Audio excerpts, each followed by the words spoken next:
Hi everybody, welcome to Frame Trap. I am your host, Ben Moore. With me at the end there is Michael P. Huber. Hello. That was a hearty hello. I like that. Yeah. Sitting next to him is the lovely Ian Hink. Hello. You haven't been on the show in a while. I'm glad to have you back. How you feeling? I'm good. Happy You're to good? Be here. Happy to be here. Yeah. Nice. So, if you're not familiar with what Frame Trap is, this is a show where we get to spread our feelings about video games. We love them. Good. We got some anger on this show today, I think. Yeah. We don't always. Sometimes it's just love. Sometimes it's just feel good times. But we got some anger. We got some things to express. Yeah. And so I'm excited for that. Before we get into the love, the hate, and everything in between, I want to warm up the panel a little bit. Oh. Yeah. So I don't know if this will freak you guys out or not, but, before I record a Frame Trap, on my hour-and-a-half drive over here, I think about you guys, and I think, what's a conversation I would like to have with them at the start of this show? And I realized that I don't know much about you guys, before game trailers, before we spent time with each other. I don't know what you were like growing up. I don't know what you did. And I think of all of you very highly. I think you're all very reasonable, intelligent, passionate people. Very talented. That is a word I would use to describe you. But I don't know what you were like. Keep going. Yeah, you like this? You like buttering them up? Yeah. I like this show. Yeah. So I want to know, because just to give you an example, in high school, I was just kind of awful. Like, I was just not a good student. I just caused havoc for the heck of it. I think we all did. Yeah. Yeah. High schoolers, they cause havoc. Yeah. Yeah. So Class clown for sure. that's Yeah. what I'm getting to is what were your formative years like? Were you a class clown? Did you wreak havoc? Do you have any specific stories I that you wore want to share? exclusively sweatpants until about the 9th grade. Really? Like every day? Uh-huh. Just sweatpants? Yeah. And then I got real into jeans. Yeah. Yeah. I was always a jeans man. Yeah. I didn't like the way they felt. Yeah. Yeah? No, they were too scratchy on my skin. Did you wear sweatpants with pockets? Because that is Oh, what yeah. I always miss my pockets. Sweatpants with pockets, yeah. Were you doing like sweatpants hoodie? Were you going full? I don't think I wore a lot of hoodies. I think it was the 90s. Yeah. So it was oversized t-shirts a lot. Okay. And baggy sweatpants. Were these like band t-shirts, Nike t-shirts, anime t-shirts? Oh, I don't even know if they had things on them. They were like things like Plain white tee. no, they were like things that like my parents got for me in Hawaii. So it was like red dirt, and it was just like a giant shirt. It was like Arizona. And I'm like, Nice. why? I don't know. Yeah. Dude, I have like 2 Arizona shirts from Yeah. parents. Yeah. I don't know what it is about Arizona. They love getting you shirts Yep. from Arizona. I Sun Devils. I'm like, I don't know what that is, but all right. I did have a Charles Barkley jersey that I would wear a lot. nice. I really liked Charles Barkley as a kid for some reason. Because he's in video games, man. Shut up and jam. What prompted this? Like, what was the first thing you were like? It Now might I love have been Charles. NBA Jam. Yeah. Okay. I think it was probably Okay. NBA Jam. Yeah. I could see that. Tony Hawk's Pro Skater got me into skateboarding. Like that's I wore, I only wore skate shoes, skateboarding shoes. nice. So. Did you skateboard? A little bit, and Yeah? then Graham stole my skateboard and broke it. For a second, I thought you said Gramps. Graham, I was like, Gramps took my boy. Gramps took my boy. Graham took my board. Then he Uh, broke it doing a sick nollie. I consider you a pretty chill person, pretty laid back person, very easy to talk to, and so it's nice hearing that like that was true back then too. I could just walk up to Sweatpantsy and Oh, Sweatpants. I don't know. I was thoroughly depressed until I Oh. was like 26. that's a long time. That's a long time. Yeah. But you're not there now. Well, I'm great now. Yeah, you're on Frame Trap. Yeah. Yeah. Ben Moore's thinking about me. Yep, that's right. Always in my Everything's thoughts. coming up Millhouse. How about you, Huber? Yeah, I was a little Hellraiser. Yeah. Out of control, man. Like, really bad. It's a really bad kid. A lot of trouble. Well, see, what, Always got, like, middle school, I had the record for, you would get these slips if you went to the office, and I had the most. It was me and this other kid. I won't name his name because that's mean. But me and one other kid, we're, like, not friends, but acquaintances, and we would basically battle it out to see who would end the year with more of these slips being sent to the office because we were Like always incentivizing there. you to behave badly. Like, yeah.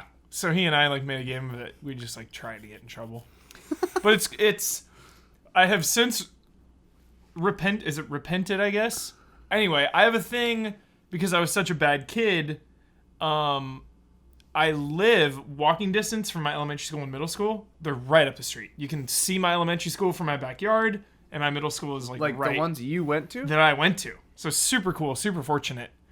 And over the years, I became like close with my teachers. Yeah. So I'd go back when I was older and visit them. And I went back to see my middle school teacher, who sent me to the office more than any teacher I ever had. And I saw him a couple years back. And I just told him I was working in the games industry and told him what's up and said, yo, I'm sorry I was like so mean like as a kid.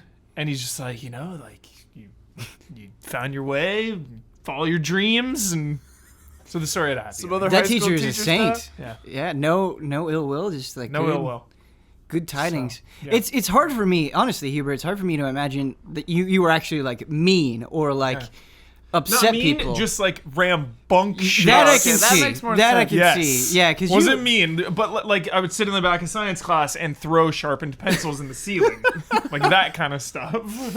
Like, my favorite. Go ahead. I was just gonna say I was sent to the office just about every week too. Just for Until I learned in General elementary chaos? school. Oh yeah, general chaos. Yeah. In elementary school, I figured out if you started crying, they would put you in the hall instead of send you to the office. shed some So tears. I learned to like manipulate them with fake my crying. I was made to sit in the hallway in college one time. Oh my gosh, that's College? crazy. College. See, for me, it was And I was after like, this brings me back. after freshman year of high school is when I cleaned it up. Uh. But freshman year, Brad loves these stories. If you ever had Brad on, ask him about my portable PlayStation. You remember the Yeah, PS1 I had do. the screen? Yeah. I used to play Resident Evil in like keyboarding class. I would just like put it under the desk, and you're supposed to be typing, and I would just play Resident Evil, or like the back of Spanish. I would play like Need for Speed or Do you ever Resident Evil. have people that you've known for a long time? They say something and it makes too much sense. Yeah, you're like, yeah. So much sense that it like kind of makes you uncomfortable. Where like Huber saying, "Hey, my little PlayStation with a screen in the back of class. I was playing Resident Evil." It's Yep. like, oh, well, here we are. Yeah. It's like the setup to a joke about Michael Huber. Right, It right. can't be true. So freshman year, high school, right? You get into like a little more trouble than Yeah. elementary school and middle school. It matters a little more because it's like serious time. Uh-huh. So I got in so much trouble in freshman year. I like had to like straighten up. And you straightened up, and that continued throughout college, and Straightened out ever since. And I was just Yeah. quiet in the class. Would sit in the very front or the very back and just not really say a word. did you ever fall asleep? I sure I did. took some community because after high school I went to community college first before I transferred to San Francisco State. In community college, that's when I was like sleep in the back. Because you had to pass like the basics, like the math and the science, and I was just like, I hate this stuff. Because then when you get to like your good stuff in college, stuff you want to do, like journalism and stuff, Yeah, it was all about that. yeah. Like my favorite part of San Francisco State, my favorite thing ever from school ever. San Francisco State, I worked on the paper. You had to do it for 2 semesters. And I got, you would get assigned a different part of the city. I got transportation in San Francisco, and I crushed it. It's the thing I was the best at ever in school. Like That's I'm not a awesome. very good student. I would get like B's and C's. But for the transportation, I just crushed it. Nice. And I was like friends with like the city people. Like I would go to like city hall, like town meetings, and like would have contacts. I could like call the head of transportation of San Francisco up and be like, "Hey, I just got some questions for an interview. Can I quote you?" Like, it's Huber fun. will slide you right in. Yeah. Yeah. Super fun. Oh, Mikey. So Uh, jolly. I imagine them all calling you Mikey for some reason. No. But Mr. Huber. Huber's too fun to say. Huber It's a good, is too fun to say. a We good got a last lot name. of last names in the Easy Allies that are just too fun to say. Yeah. Bloodworth, Bossman, Huber, Yeah. Jones. Moore is not one of those. Like that's not. You can't. Because it's a word too. But I like Yeah. the double. Ben Moore. Ben Moore. You like the Ben Moore? You're I like a don't- Shia LaBeouf. Yeah. Ben It's Moore. always Ben It's Moore. a weird. like it's a a Tom weird thing to Cruise. say. It just in a name like a Tom Jack Cruise. Nicholson. Like a, Jack. there are like no good examples of human beings anymore to use. But you're a good person, and we like saying both of your names. Yeah. Yeah. Okay. Jack Nicholson. All right. Thanks, guys. Yeah, he hasn't turned out to be a bastard yet, right? Not that I've heard. Not yet. If Keanu Reeves or Tom Hanks turns out to be a Oh, monster, I think Yeah. Tom Or Hanks. like Ben Tom Hanks would McKenzie. destroy I'm the a- world. I'm a That's Ben the first McKenzie sign of the fanatic. apocalypse. yeah. Or Agent Coulson, Clark Gregg. Who's Ben McKenzie? He's Jim Gordon on Gotham. Oh, All right, let's get into the game. I'm glad that Who's was Ben McKenzie? It's like that was very low B tier actor. satisfying Yeah, for yeah, me. Hearing about What about you? yourselves. give Well- us a nugget. Give you a nugget. I'll go way back. Okay. I'll go to Baby Ben. In fourth grade, the teacher, like every other day or like every week, it was some frequent period of time, she would kept switching students who sat next to me because I would just talk to everybody. I just liked everybody. I just Yeah. talked to everybody and would strike up conversations, whether they were shy, whether they also couldn't stop talking. And I loved my fourth grade teacher. She was amazing, but she just got so frustrated with me that I wouldn't shut up that she threw an eraser at me. Whoa. And that was like a story. It had caused an uproar in the classroom. Everybody laughed. But that was like a story that carried with me throughout the years. And like she would come up to me and she'd be like, "Hey, I'm sorry, I threw that eraser at you like 5 years." People don't forget in Iowa, man. no. No, they whatever you did back then, Haunts you. it haunts you. The Yep. teacher slapped me with a stack of folders one time. That kind of sucked. That seems Jesus. bad. Like the eraser didn't Yeah, hurt. yeah, It yeah, was fine. But yeah, let's get into the games. So I was Shut up. talking. Ben Moore. That was pretty much exactly that. I was talking about anger at the top of the show, and I feel like we had a very feel-good moment. Now we can kind of segue Dive into the in. anger. Some anger, You're angry, I'm angry, Yeah. but you've played a lot more than I have, so I think you have a deeper well of anger Yeah. about Star Wars Battlefront 2. yeah. Hit me. Give me Star Wars all of it. Battlefront 2 has like set the new bar of insidious business practices. Why? Microtransactions / loot boxes. A lot of The- games have those. Dude, the worst implementation I've ever seen in a video game. This is terrible. Now, I do want to preface the counter argument for this game, and I think the one that is going to be had the most, is the free DLC. So Star Wars Battlefront 2 has already come out, and they said all the DLC, all the maps coming out, all the heroes coming out, you get it for free. So the trade-off, the reason that is because of these loot boxes and these microtransactions. That's where they're going to make their money. When they add new heroes, you still got to go through the loot You box. still have to pay credits for these characters. Right. So that's the little Yeah. the fine print.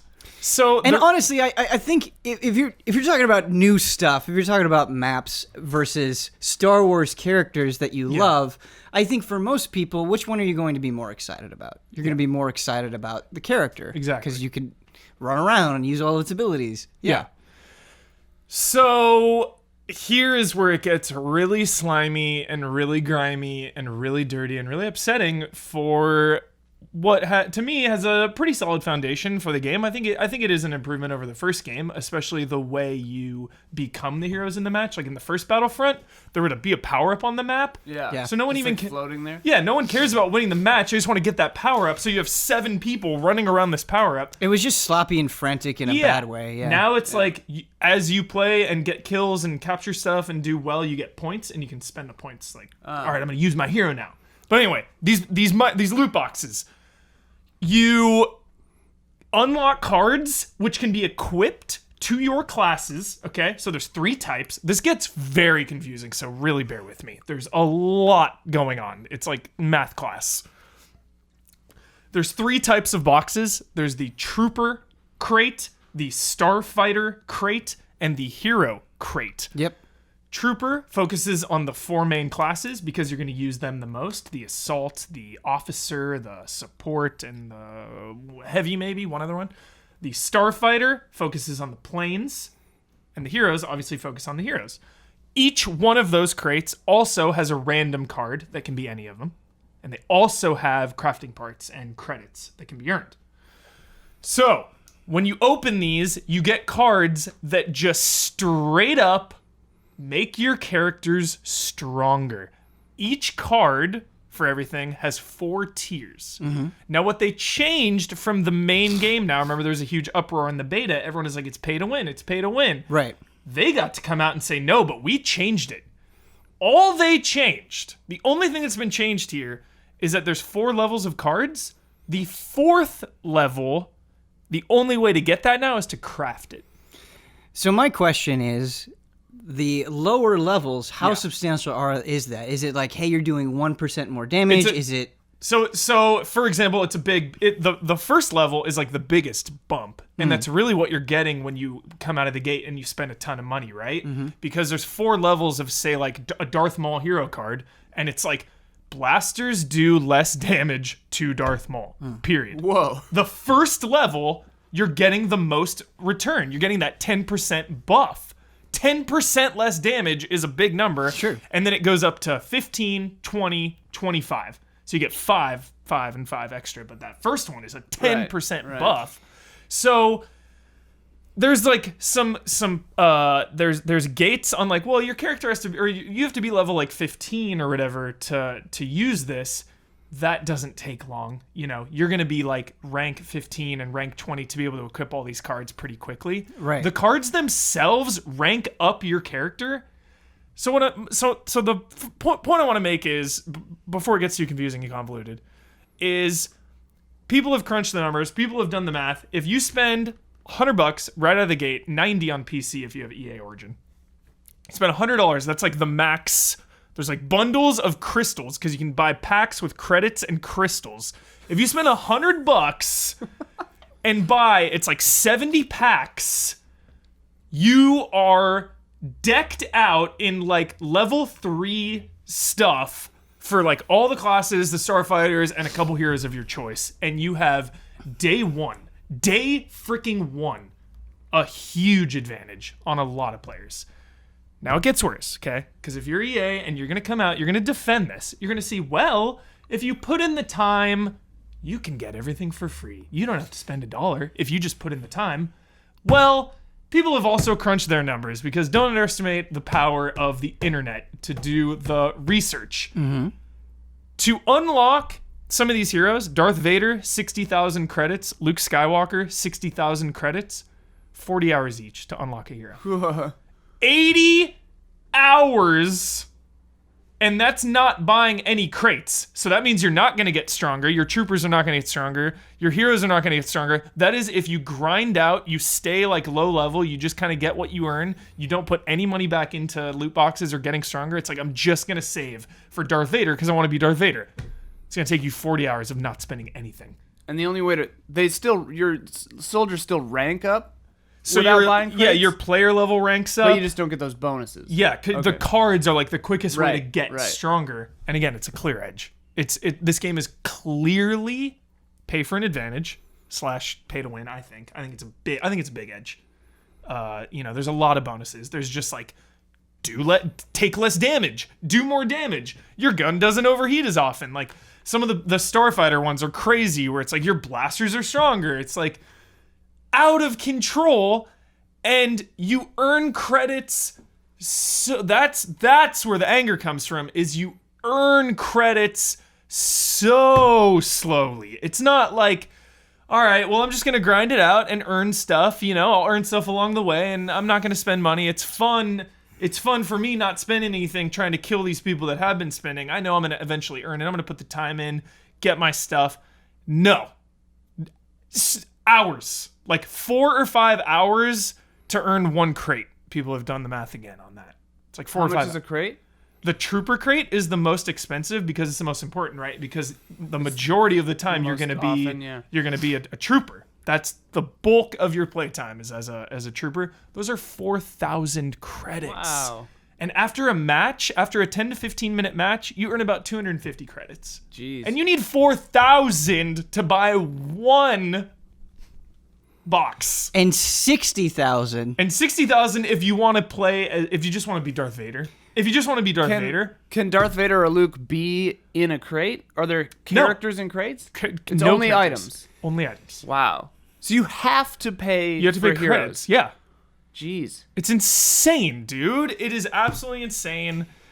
It's just cranked so hard, like a Las Vegas slot machine, where you really have no chance of winning. You basically have to know that you're going to put your entire life into this game if you want to play as some of the hero. Like, all the OGs are locked. Like, you can be Yoda and Han, but Vader, Luke, Chewbacca, Palpatine, and Leia, yep, are all locked. And inexcusably, I don't even want to play as this character, but the main character of the game, Iden Versio, the character that they made specifically for Battlefront 2, you can't even use in multiplayer. She's 20,000 credits. Pay up.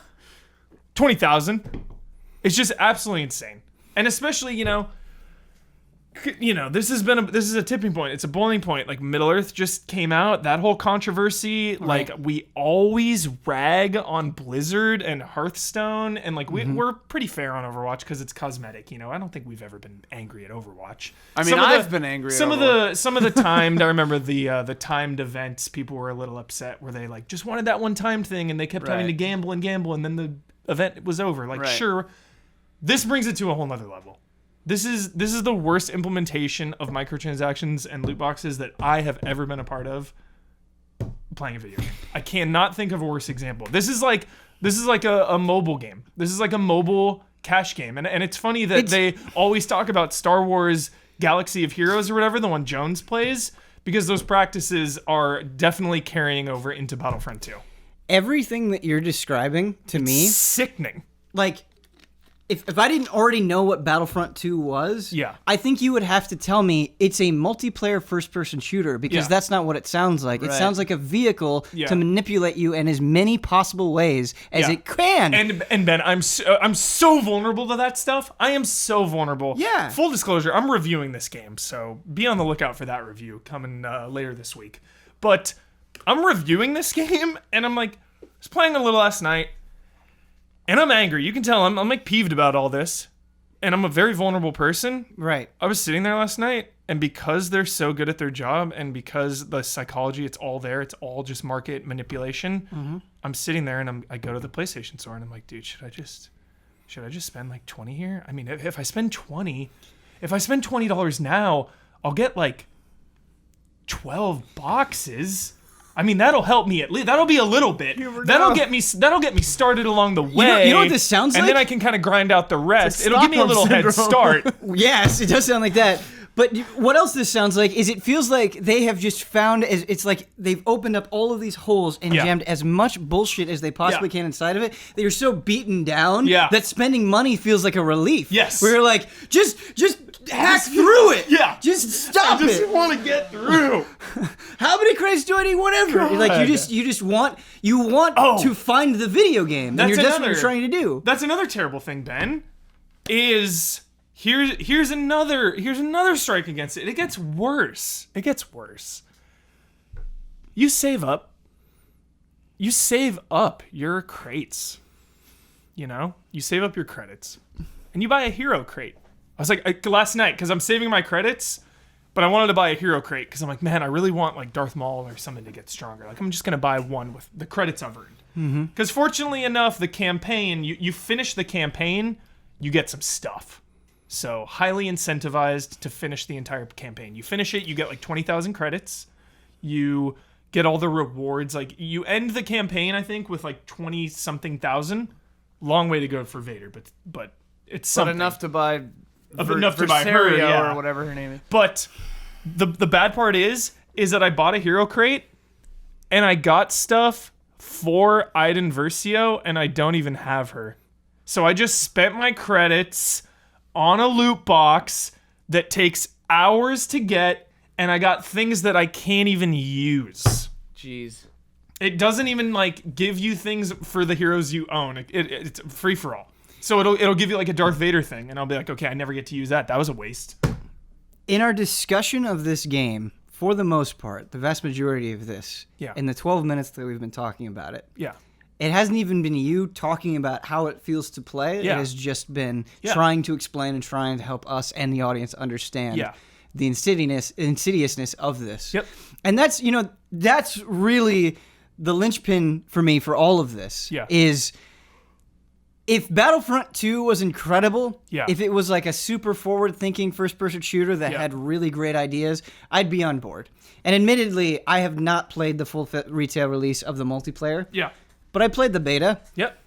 You got and it. my first impression is it is a class-based shooter Yeah. where you can play as heroes sometimes, and that's mildly okay. Yeah. I mean, It's spawning just- as Darth it's just Maul in lukewarm. Naboo is cool. It's cool. cool, but it's not amazing. Yeah.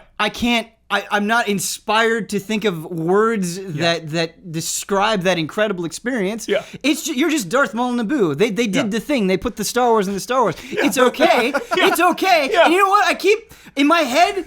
What I'm kicking myself the most about is in my head. I keep making excuses for it. I do. I'm like, well, man, whatever. I've got too much going on. I can't invest in a multiplayer shooter anyway. Maybe that story is cool. You know, they really said they were going to go out there. They added a story this time. They have this. It's set in an interesting time after Return of the Jedi. Oh, man, what potential.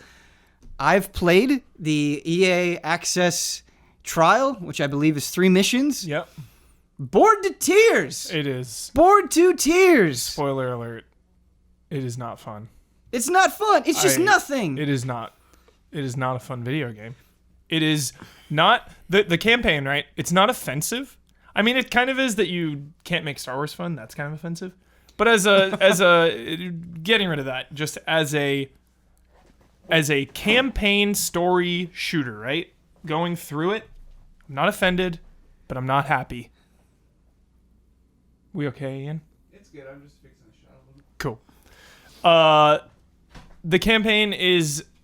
There's no stakes. The AI is absolutely terrible. The maps themselves, the level design is so basic. It's just either hallways or just like a small little funnel through a forest. And it's the same damn objectives every single time, Ben, even as you progress. Really?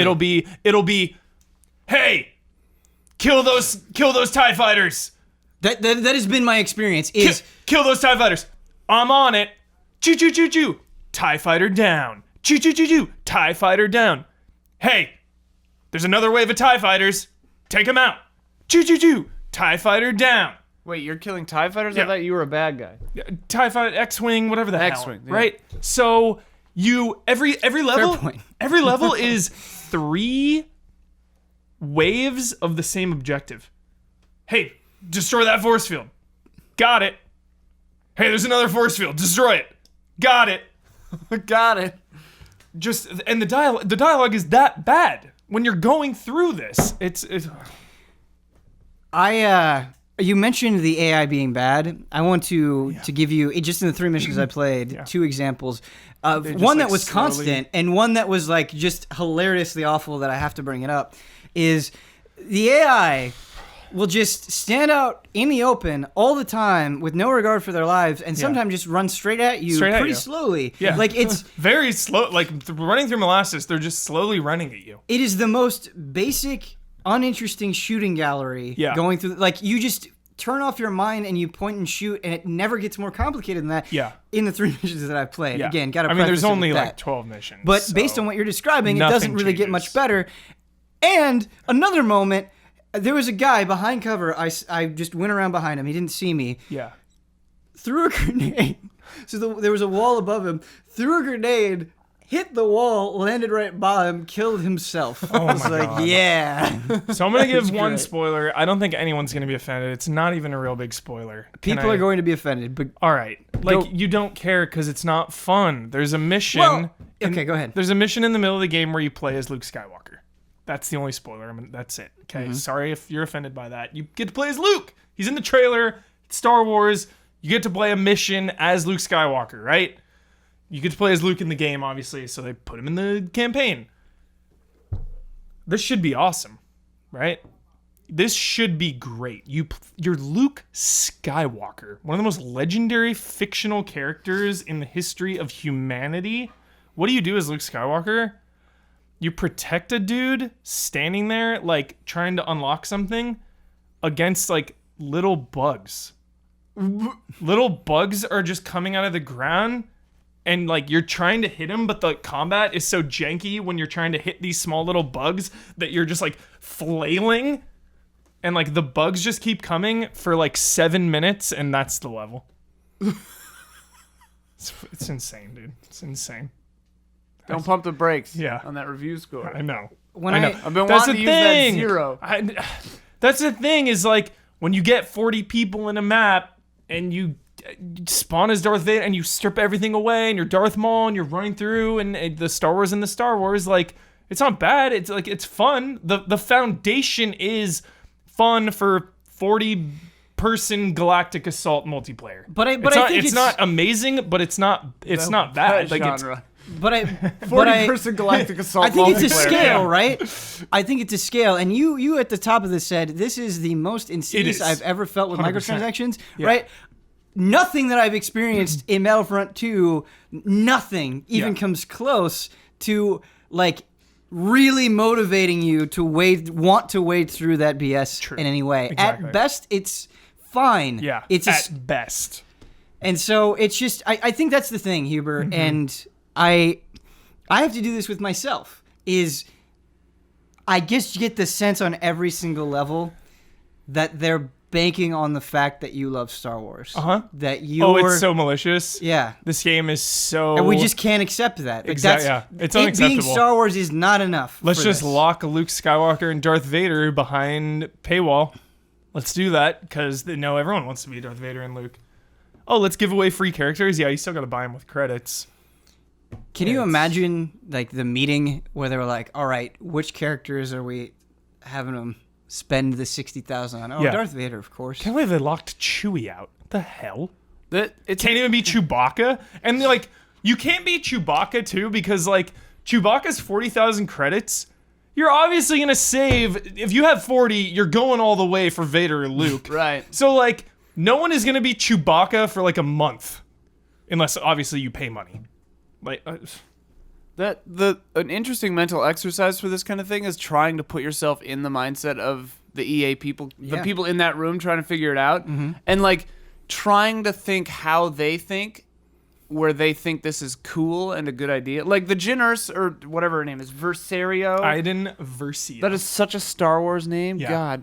But like, you get 20,000 credits at the end of the campaign, and they're Yeah. like, "That's enough to buy the character from the campaign. That's great. But if you don't want her, you've got a boost saving up for the other characters. It's genius. You got a good start. It's great. You got a good start. We're giving them a choice. It's we're not just giving them the free thing that they might not want. We're giving them the choice. They're gonna love it. What's like, bad too is like Call of Duty, which we're gonna be talking about later, but like Call of Duty has challenges that like give you XP and crates and stuff, and like pretty generous in that regard. Not the, just the challenges that they've always had, like Modern Warfare 2 even, get 20 headshots and you get 1,000 XP, right? Stuff like that. Well, so, it's a little different here, but yes. So Battlefront 2 has challenges, but it'll be like, win 50 matches and you get like 500 credits. 60,000 to buy Darth Vader, and you want me to win like 50 matches and you're going to give me 500 credits? That's like nothing. You're giving me a penny. At this point, I just want them to go as deep as they can, and I want the challenge to be spend money in 3 other EA games. through EA Origin. I mean, what it sounds like to me is that they think, they're like, oh, this game's got legs. People are going to love playing this game, and they're just naturally going to want to play it for months and months and months. Yeah. And it sounds like that's the ecosystem that they're pricing all these things for, where it's like, Exactly, yeah. oh, how do people we are gonna make it play it last for months? as long as possible? right. But like, it's a chicken and the egg kind of a thing, where it's like, people want to play it for months if it's good and fun and rewarding. But if the rewards are if the carrot is so far away you can't see it, it's not a carrot. Like, I cannot stress enough that if you spend $100 on day one, how much of an advantage you will have. I swear, anyone watching out there, like, if you spend $100, you are so much stronger, because like to make that up, to make the equivalent of $100, like 70 loot boxes, that would take an inordinate amount of time. That's going to take you so long, and it makes you just right out of the gate so much stronger and more efficient in combat. These are real buffs and real bonuses. Like, at least some games that are pay to win or like pay for money, like Hearthstone, there's always trade-offs, right? It's like, I'm going to put this card. I don't know, man. Hearthstone is bad example. Bad example. But it's like, at least sometimes like abilities will get rid of other abilities, you know? It's like, oh, I'm going to use this shotgun instead of the sniper rifle. Like, I'm better close range, but now I'm weaker long range. Right. And it's like, Battlefront 2, the abilities are just like, take less damage. Win better. Yeah, that's the thing, is they say, like, hey, if you give it enough time, you can get this stuff. But it's like, well, if I refuse to spend money, aren't I, in a way, having less of a good time than the people that You're did having it? less of a It's good not time. like we're both having equivalent amounts of fun here, and I'm saving money. And obviously, there's skill involved, of course. It's a shooter, like, you know, people with that spend. There's going to be, you know, because that's what's crazy is the YouTube culture, right? Right. It's where a speedrunner can beat But why are we Evil Within 2 in 7 minutes or something, and then the headline is, oh, Evil Within 2, 7 minutes long. It's like, just because one person can do it, it's like, just most people can't. Like, I could spend $100 in this game and lose every round. Exactly. I would be terrible. Exactly. And then there's people that spend $0 and It's mop just, off. I don't understand the need or desire to just have the urge to make exceptions. Like, of course there are going to be people out there that don't spend any money. They're going to have videos where that's not the point. That doesn't make it less sucky. Right. Yeah. Like, just because you can point at one thing and go, hey, I don't know.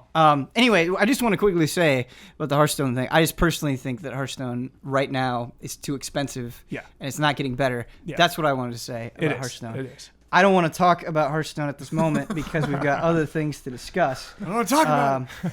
The Xbox One X is what I want to talk about next. Nice. And a little preface with the Xbox One X, I didn't really know what to think about it going in. I didn't. Being touted as the most powerful gaming console. Say that one more time. Being touted, Microsoft touting it as the most powerful gaming console. Please put the graphics here. Yeah.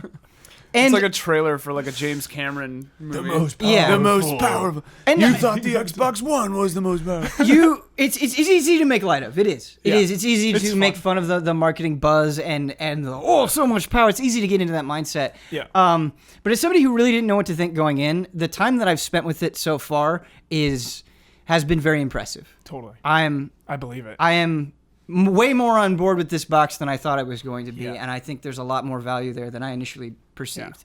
And the thing for me is I've been playing Assassin's Creed Origins and Shadow of War on my PlayStation 4 Pro on a 4K television. Yeah. I was like, okay, let's see how this looks on the Xbox One X.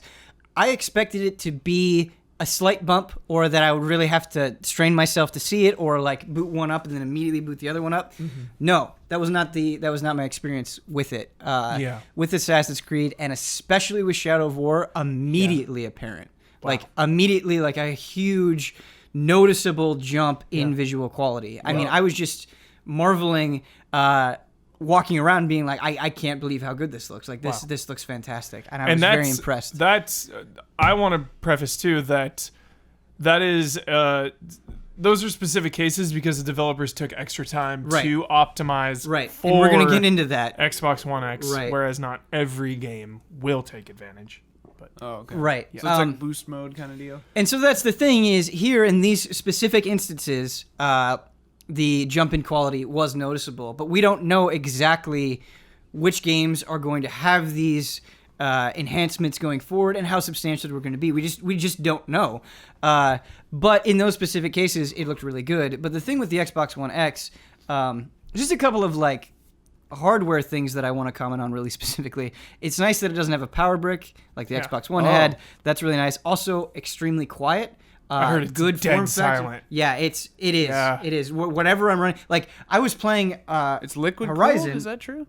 It I had some kind of new cooling, didn't it? I believe it is that. I'm not 100% I don't sure remember on that. 100% either. Yeah. But I can say, as Huber described, it is silent, and that's very nice because I was playing Horizon on my PlayStation 4 Pro, and that thing, it feels like it's making something inside of it. Like, it's manufactured. It's so loud. I had It's to crazy. move my PlayStation 4 normal out of because I had a little like cubby under my like entertainment whatever console thing. I had to move it and put it on top because it was just playing Nier Automata. It was just like I was like, am I vacuuming? Right Thing now? is loud. And so there were a couple of perspectives that I want to bring into this Xbox One X conversation that really shaped my opinion on it. And the first is that I got a message from somebody saying, hey, instead of getting a new PC, I got an Xbox One X because I feel like I'm getting, dramatic enhancements to games. And I was thinking about it, and like $500 seems like a lot, but when you compare it relatively to a PC, and like if you half.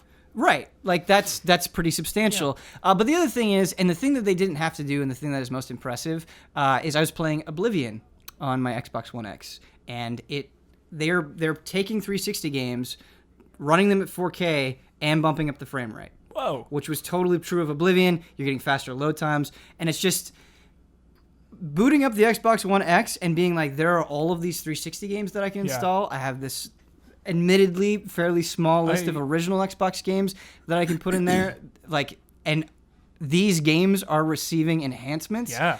I saw a headline that said The Witcher 3 was 60 frames on Xbox One X. Yeah, I haven't unfortunately really gotten a chance to test The Witcher 3. That is on my list of things to test. We're going to be doing a more substantial impressions video. Bloodworth and myself will be doing that. Nice. I'll be checking out more games. Is it just widespread enhancements for all 360 games? It is widespread enhancements for Xbox 360 games. Wow, okay, Yeah. I didn't know that. I didn't know that it was just bumping up all of them. That's cool. Yeah. So Red Dead Redemption on Xbox One X?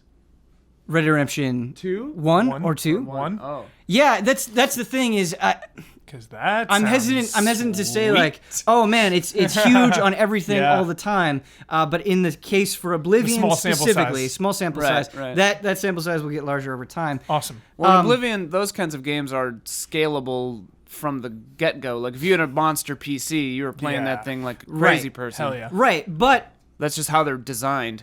what leads me to a broader point is how Microsoft has been killing it in terms of value that you're getting for a box that you're purchasing. Like, to me, it's way more impressive if you've invested in Xbox, like I have.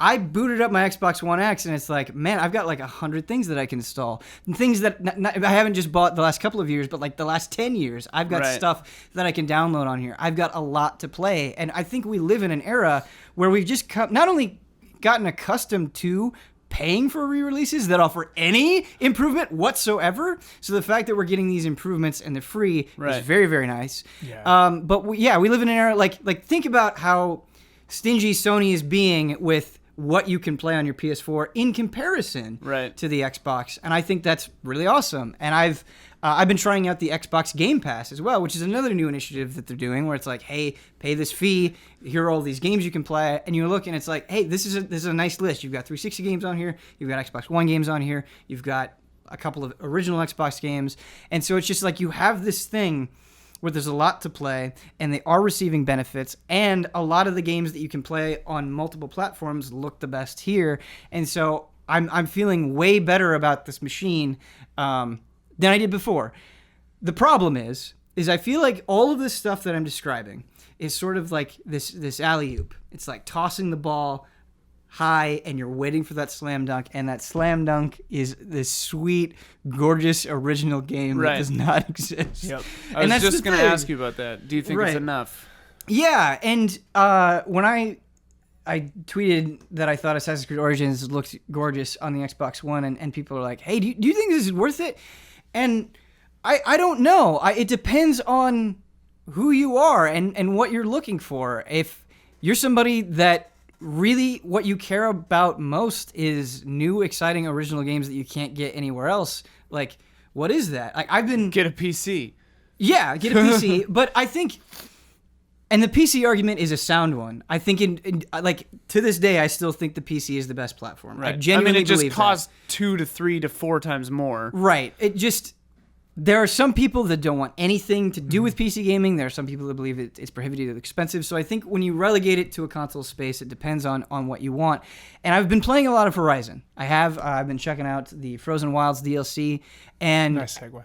And as I was playing Horizon, I thought to myself, like, this game has been so exciting, such a nice breath of fresh air. It is like a new thing in a sea of sequels and a sea of like microtransaction BS. Like it's a really great idea with a world that I care about, with characters that I care about, and I can't get it on any other thing.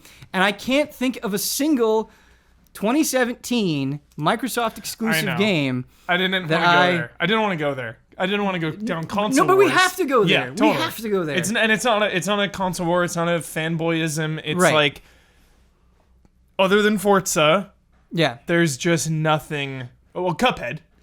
Forza and Cuphead, of course. You're right. Of course. I guess But really, you're right. Cuphead is fair. There's not as much as the competitors are Right. offering in terms of new stuff. They've got the backwards stuff locked and loaded, which is incredible. I can't stress that enough. Like Right. all these games, like there's so many just PS2 and PS3 and PS1 games that I always want to play, but it's harder. You know, Right. you gotta get out the old system, or you have to hope that they've released it on PS4 or PS3, and then you've got to buy it again if you haven't already bought it.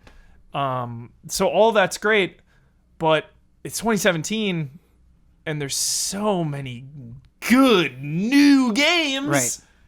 and that I don't feel like that's where the focus is from Xbox. It's just at it's the a same hard time- thing to reconcile. But then you Yeah. say Assassin's Creed and Middle Earth, right. two of the biggest games of the year. Right.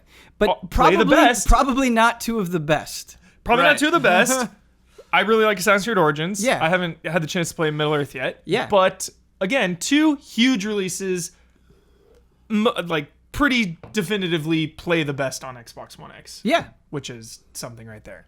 It You know, is. that It's third- it's not the third nothing. And party.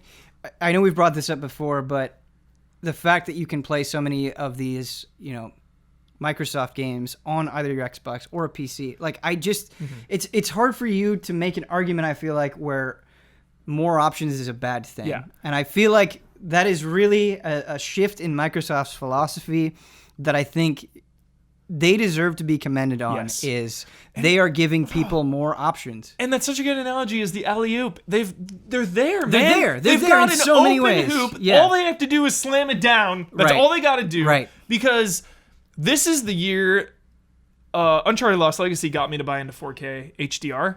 And these last couple games that I've played with HDR have been like life-affirming. Yeah, it's I'm not like Call of Duty World War II with HDR.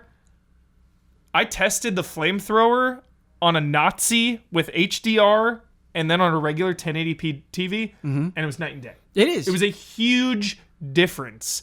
And Xbox One X has true 4K, true HDR. It's all this stuff. It's got the 4K video player. So it's like the 4K machine, but it's like they don't have the Uncharted's or the Horizons or even the Zelda and Mario. It's like they Right. don't have that killer game, you know? It puts it in a tough position because I think it is absolutely a nice luxury where if you care about games and you have extra money to spend, you can buy this thing and you can marvel at its power. And, Yeah. that sounds like such a weird, gross thing to say, but it's true. Like you will see games looking hella good on this Yes. thing. And that is a nice luxury. It Yeah. really is.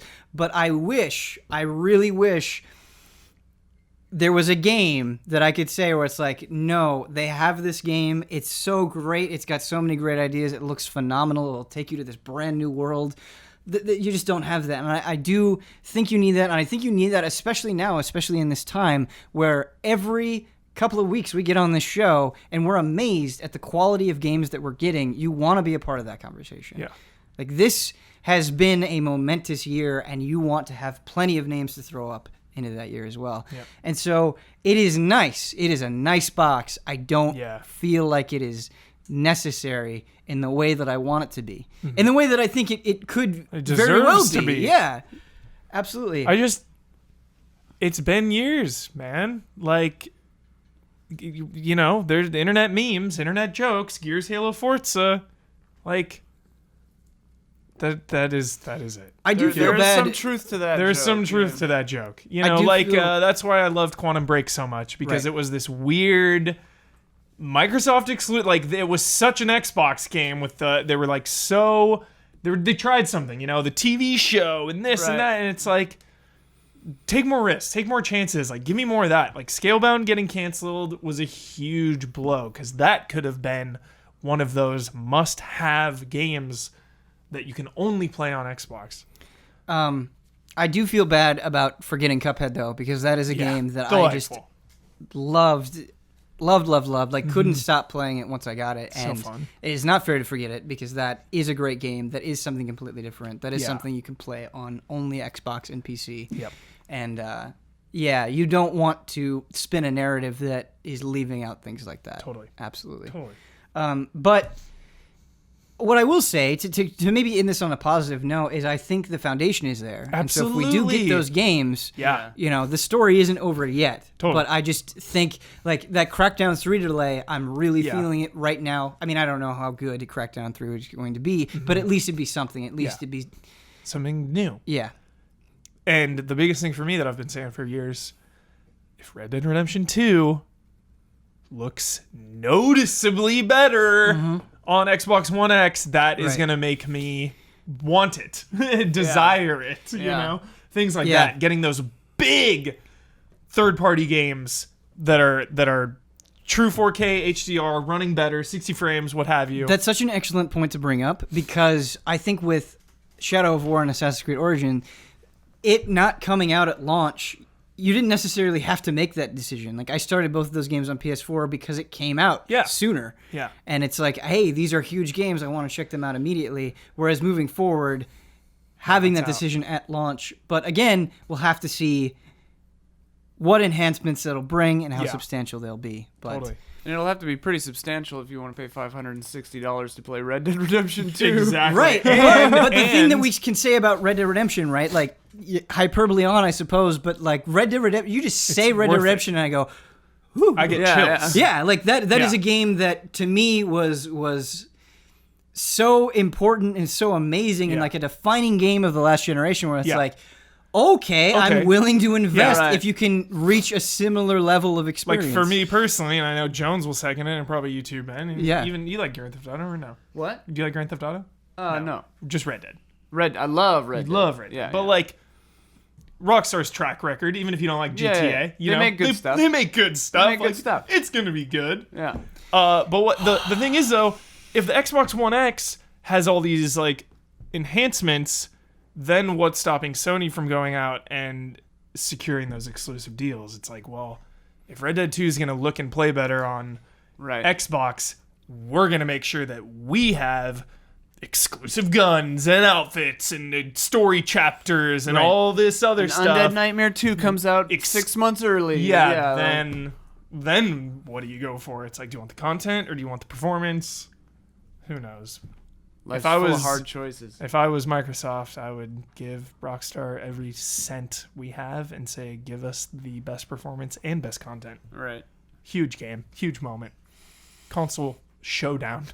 Yeah. See how it shakes out. It is weird because, like you're saying, they're primed for some new thing, and I just hope that they have something waiting in the wings. Because I've had the weird feeling that, like, the Xbox One X is just like a thing that they did because they could, but they're like transitioning. Right, but they're just transitioning into a PC-only infrastructure or some weird thing. Like, I don't know.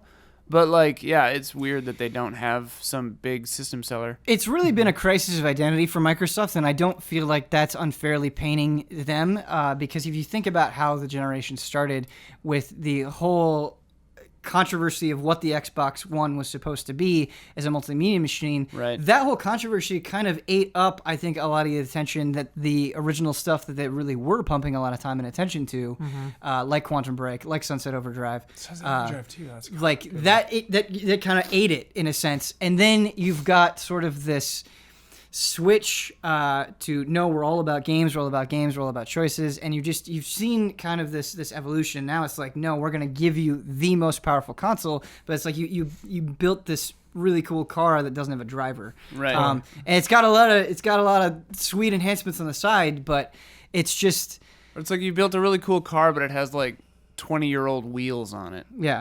But it'll be interesting too because PS3 having Blu-ray support paid off in the long run, as opposed to Xbox 360.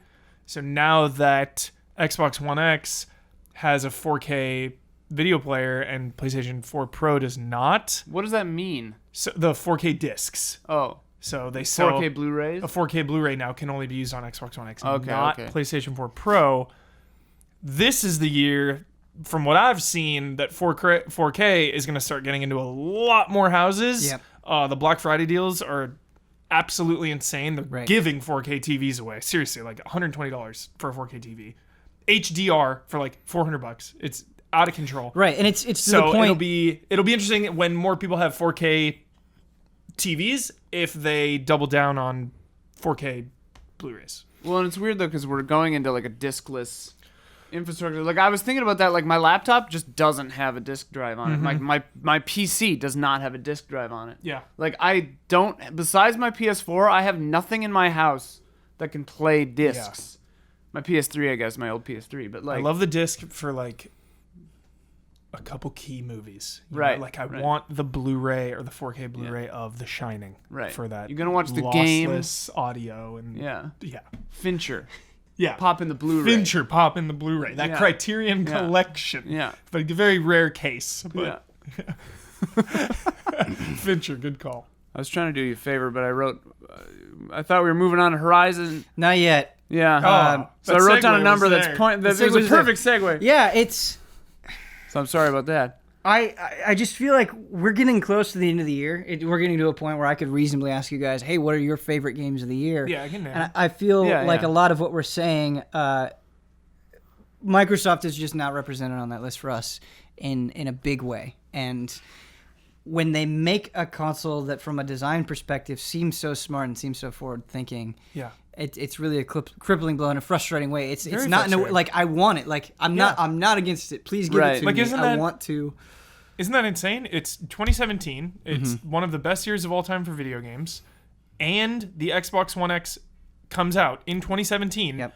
Yet, when the year is over, they not have even in the conversation. very little representation. I think for Cuphead will be part of awards. the conversation. Cuphead, of course. Yeah. And Forza 7, Yeah. of course. But, I don't know if Forza 7 will be part of that conversation. I mean, if it's- we do a it's racing game it's- category. Yeah, it's only compared to It's GT not in the Sport, goaties, yeah. and Forza Sure. is Yeah. supposedly better. I don't know. I, That's just what I hear. if you're playing it on the Xbox One X, Probably looks awesome, dude. Let's- yeah, it probably looks amazing. we were talking about alley oops and making poor basketball metaphors.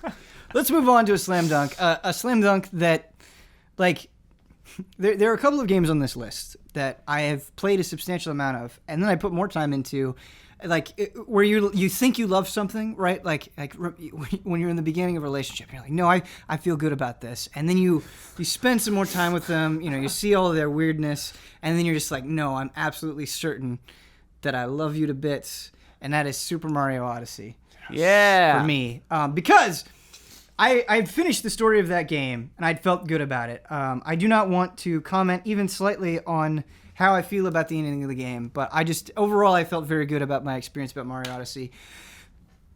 That game, I'm not even close. That game is so much stuff, and Yeah. all of it is so good. You go here, and they're like, hey, thanks for beating the game. We're going to completely change around this world. We're going to give you a whole bunch more stuff to collect. We're going to put all of these characters all over the place. Yeah. Have a good time. Do you want to feel good? Maybe Yeah. play this game. That's how Super Mario... Here's 2 times as many moons you can go get. Yeah. I'm not even close, and I think when you hear the number of moons, it's easy to get discouraged, but the moons that I'm chasing after now, like, of course, not all of them are winners. Because remember, people were concerned about how many shrines there were. Right. Right. Same thing, Ben. Right, but it's not. It's a non-issue. it's It's a a non-issue. non-issue. I'm going through these worlds, just combing every corner and love. Like they're still throwing in completely new mechanics that I've never seen. Yeah. It's amazing. There are new gameplay moments that happen Yeah. after you've beaten the game and still been playing for a few. The nice thing that there are so many moons is that you don't have to. If there's a moon that's getting annoying, you just stop trying to get it at that moment. Right. You don't have to feel bad about it. You're Right. like, I'll get a different moon in 5 minutes. Right. Yeah. And what you're talking about with the flood of moons, I think that's so important to keeping you in it. Is I don't have those moments in Mario Odyssey where it's like, because there are some cryptic moons. There are some moons that yeah. are weird to get. There are also plenty of moons where it's like, oh, I sneezed and there it is. And Right. I think it is easy to view that as a negative, but by having so many moons that cross the whole spectrum of difficulty. From the most casual and easy to very challenging. Right. But you're getting pleased in all areas all the time. Like, it's always happening. Like, you're not spending more than a couple of minutes, like, not interacting with some new challenge. And that's incredible. And like all good Mario games, like basically every Mario game, when you take the extra time, like, to get the extra post-game stuff, it is so rewarding on so many levels, because just the act of getting all the stuff is incredible. Like you just said, new mechanics introduced after the game's already over. Right. So all of that is fun, and then they give you some sick payoff by doing all that extra stuff. They're like, oh, you got 500 moons? Like, here's something. Right. So cool. That's I don't know if I actually said that, but like there are so many moons, but you don't need to get all of them to unlock some of the later unlockable stuff. You just need to get like I'm almost there, and I haven't even been like trying that hard. Right. Like I need like 60 more, and I've unlocked everything. And it's like, okay, and there are hundreds more moons. Yeah. But if you do get 999, you also get something. Yeah. Right. It's crazy. And we talked a lot with Battlefront 2 about rewards and lack thereof. I think it's something that when you describe it in words, it sounds so whatever or not a huge point of praise. But the outfits that you get from Mario are so exquisitely done in this video game because, again, like we were talking about with the moons, there's that wide range. You can go and you can just buy some for a couple of hundred coins, and those are really cool. Yeah. You kind of just get some on the low end with the unique world currency, and those are cool. You unlock more at the end of the game by getting more moons, and those are fantastic. Yeah. And then Ben, remember when we were talking about the gold coins, the money? yeah. You can just keep buying moons, You just can so keep it buying makes moons. gold coins Right. super valuable post game And because there's you want to keep buying moon. A really sick, super expensive coin outfit that I really want and am slowly chipping away at. Yep. And it's turned coins, which, let's be real, have been kind of meaningless in a lot of Mario games of late. It's made me excited to go get coins. Yeah. Not as excited as I am for getting moons, but like you definitely like pick them up. Whereas previously you would not walk 3 feet to the right to get coins. Now I'll you skip do. those. Right. But I think that's important. I think that changes how you feel about the environment that you're walking around in. Right. And I think it is easy to not experience much of this game and go, there's just too much. I think that is an easy criticism for your mind to latch onto. But when you really suck Mario Odyssey dry for all it has, you realize how densely packed it is in a meaningful way. Yep. And that is astoundingly impressive. There's as much as you want there to be. Right. Yes. Like- and it's as hard as you want it to. It's Right. Mario is just perfection for everyone. I heard a lot of criticisms from reviews and stuff out of the gate where it's like it's way too easy, and I'm like, clearly you didn't play some of this insane late game stuff. There are some of these like weird tube puzzle things that you go into later where like you got to do like moves to get to the final moon, and like if you die you start the entire room over again, and it kind of sucks. It's so hard, but it's like that's there if you want it to be there. That is there. Hard Mario is in this game a lot, and man, I agree with everything that you said completely. I do think there is fair criticism to lobby that maybe they could sprinkle that stuff in a little bit more. the main game is very easy. The main game is very easy, and that's okay. I'm okay with the main game being easy. I think there was a point to the main game being easy. I understand that. Yeah. I'm just saying you could sprinkle it. You could sprinkle it in a way that wouldn't hurt people who need it to be easy at that point. There's an absence of the really hard side challenges during most of the main game that then suddenly emerges after you've beaten the game. Right, and a lot of it emerges. That I think they could have sprinkled them in optionally during the main campaign. And you could have just sprinkled one ghost house in. Just one. I mean, that hurt you. The ghost house hurt you. I understand. I understand. Bonneton is a ghost town. Well, like a boo ghost. Yeah. Boos. They're boos wearing hats. They are boos wearing hats. Just give me that. Give me the ghost house. Yeah, I mean, I was missing the ghost house. Because DLC, honestly, baby. like, DLC. It hurts so bad because Odyssey's so good, and you have the Cappy, and Cappy's probably never going to return. And it's like, I wanted to go through a ghost house with Cappy. Oh, yeah. And how that plays differently than past Marios. You know what I mean? It's not just Yeah. like, I want to play a ghost house because I love the ghost house. It's like, I want to play a ghost house in Odyssey, throw in the hat. But can you imagine you're in a ghost house with Cappy and you throw Cappy to try to possess a ghost, but then Cappy knows that ghost, and instead of possessing him, he's just like, oh, hey man, how you doing? Like, and you they like, just like chat for don't a while, have your hat and then while you they're don't have your having hat for a while the because they're conversation. chatting. See? In absence of the ghost house, though, I will say from a visual variety and design standpoint, Oh, yeah. like the Luncheon Kingdom on every level, Yeah. like it just looks amazing. Yeah. This neon splash of love, Yes. like everything that you're exploring is amazing. Why does the Wooded Kingdom have one of the best tracks of the year? Oh, Why is oh, that yeah, track that music so is good. infectiously good? Yeah.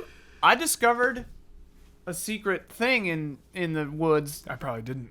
Darkroot. I'll just say Darkroot Basin. That's all I'll say. Oh my God. What? I can't. Just try falling. Okay. Oh my God. Oh man. Dude. Yeah.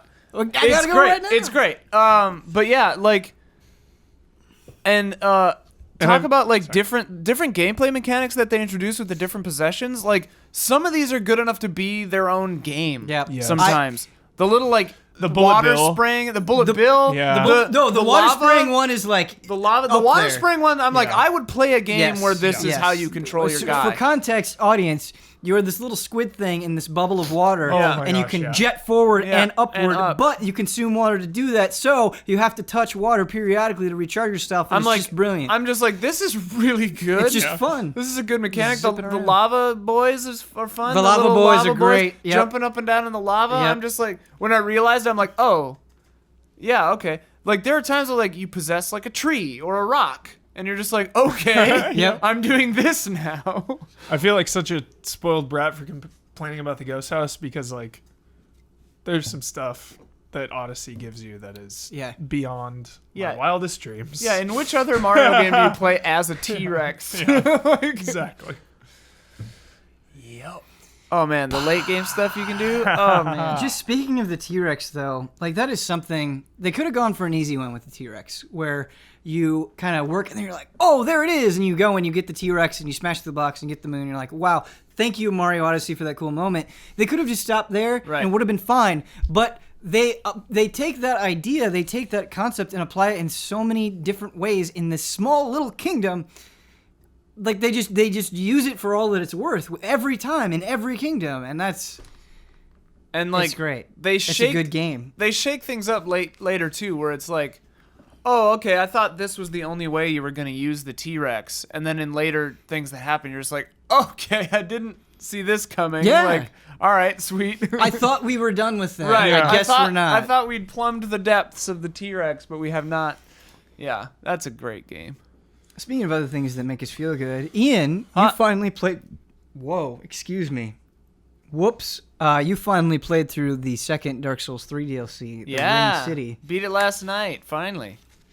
Which is weird because Praise the sun. yeah, Omar saw me playing it. And he's like, "There's new stuff for that," and I'm like, "No, I'm just finally finishing this DLC." Yeah, I he's like, haven't- "You didn't play it the second it came out." I'm Praise like, "I the sun. did," but then it's 2017 Right. and like 30 Overloaded. games Right. came out. Right now, I'm not alive. Like yeah. Persona 5 or something came out right after that, and I was like, "Well, here we go." But yeah, man, it was good. It was good. There were parts of it that were like punishing in ways that Dark Souls isn't normally punishing, where it's like these things just kill you over and over again, and you're trying to go through them, like trying to just get to the next place. Is that the like flying things? that That definitely shoot things at sounds- you? Was that part one the or part two? archers, Yep. the ghost archers and stuff The like that. ghost And I'm just archers, like, you know what? I like it from a lore standpoint. Like, I beat it and then immediately watched 3 Vati Vidya videos Nice. before That's going to kinda sleep. like the ritual, That's right? the thing. Yeah. It's like, okay, I think I understood what was happening, and then I watched those videos. It's like, okay, now I actually understood what was happening.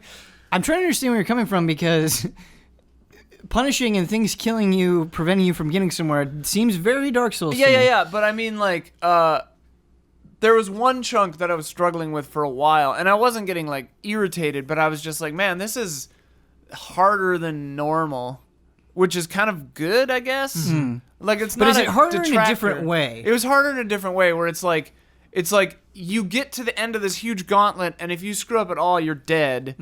Talking about kind of a different place than the archers right now, but like, and it's just a long time between bonfires, you know, which is normal. And then then the funny thing, classic Dark Souls, is once you've gotten through it, then it seems like a cakewalk later. So it's just like whatever. I love it. I don't know. I love it. And the bosses are really good. The final boss is, I think, really underrated and Wow. one of the How have I not played best this? boss fights it's in a cool Souls. fight. What am I Well, doing with and my life? it kind of felt like a greatest hits. Like here's all it was basically like, and I think this might actually just be true, but it's just like, here's all of Miyazaki's favorite things from the Souls series. Let's do one of each in the whole DLC, Yeah. and then just be done. So a dragon's in there. There's a dragon. There is a very, very good dragon in there. Yep. There is a very cool Demon Souls Ooh. kind of throwback in Yep. there. That's very neat. And the final boss is just like Straight up classic tragic, one-on-one, yeah. classic tragedy backstory. You feel bad for Yeah. him as you're fighting Yep. him. Is there like chanting during the boss fight? I don't remember what the music I think it's like was. really slow, but then it picks up. Yeah. It starts slow. But it's one of those boss fights where it's kind of like you're fighting him and you're like, do you want me to win? I think you might want me to win, like the character, you know, not by making it easy, but just like lore wise, it's like you want me to kill you, don't you? Ian, I've got a question for you. Hey, So Dark Souls, Souls in general, or Souls-like things have been dominant for like 8 years now. yeah, And I obviously we talk a lot about Dark Souls, which is a point every of criticism In every that, video. that we Every get. look, everything is understand. like Dark Souls. It's just a thing. It's not us. No, it's but just the reality. I think taking a step removed from Easy Allies, Souls has been a very dominant part of the shaping of games moving forward, and very much a part of the cultural conversation in a big way, both good and bad. Yeah. And the Ring City kind of this wrap up of sorts, and we're kind of at this weird in between time of Souls like things where we're just getting a lot of the inspirations. yeah. Finishing this, how did you feel? Did you feel a sense of closure, of wanting to move on? Did you want more? Did you immediately miss it? Like, what was happening with you? At first my kind of initial reaction was that was cool. Oh, there's not a cutscene. Okay. Oh, I must have to go do this. And then I went and did that, and I'm like, oh, that's really cool. And then I was like, okay, yeah, that makes sense. And then having watched the WWII like story videos about it, Yeah. it solidified kind of my feeling that yes, this is a good ending to the series. It's definitely a weird ending, and one that you don't necessarily like. I'm like, wow, yeah, they just wrote this, and that's the lore, and like, who would have guessed that this thing from Dark Souls 1 would end up being the really most important stuff? Is interesting, you know, like paintings being, I could say that without spoiling it, like paintings being as important as they are isn't something I would have guessed going into Dark Souls 3. But, you know, you learn about furtive pygmies, you learn things, like it's great. It's very cool. Painted Worlds, baby. Painted Worlds. The relationship between Gwen and like other characters, it's very cool. Neo just recently came out on PC, and Neo is a game that I think very highly of. Yeah. In a lot of ways, I I still think want to finish Neo. I never finished it. I think mechanically it's very sound. I think it's level design and the monsters, even though there's not enough of them, are very interesting. I like the way that they engage you in fights. Yeah. I like the variety of weapons. I like how all of them feel. But the thing that it's missing, despite I think being kind of the best imitator of the Souls style, Yeah. is that absorbing sense of mystery where it emphasizes feeling over everything else. Right. Like I never had that moment in Neo in the same way where in some of these Souls games and in Bloodborne where I was just at a new place and completely in awe at what it was presenting in me, Right. because your mind is racing with the implications. Like there's obviously a very crucial moment in Bloodborne where everything kind of turns on its head, and it just I didn't have that in any of the Souls imitators, and I feel like that's kind of what they miss. The Souls games are maybe unique.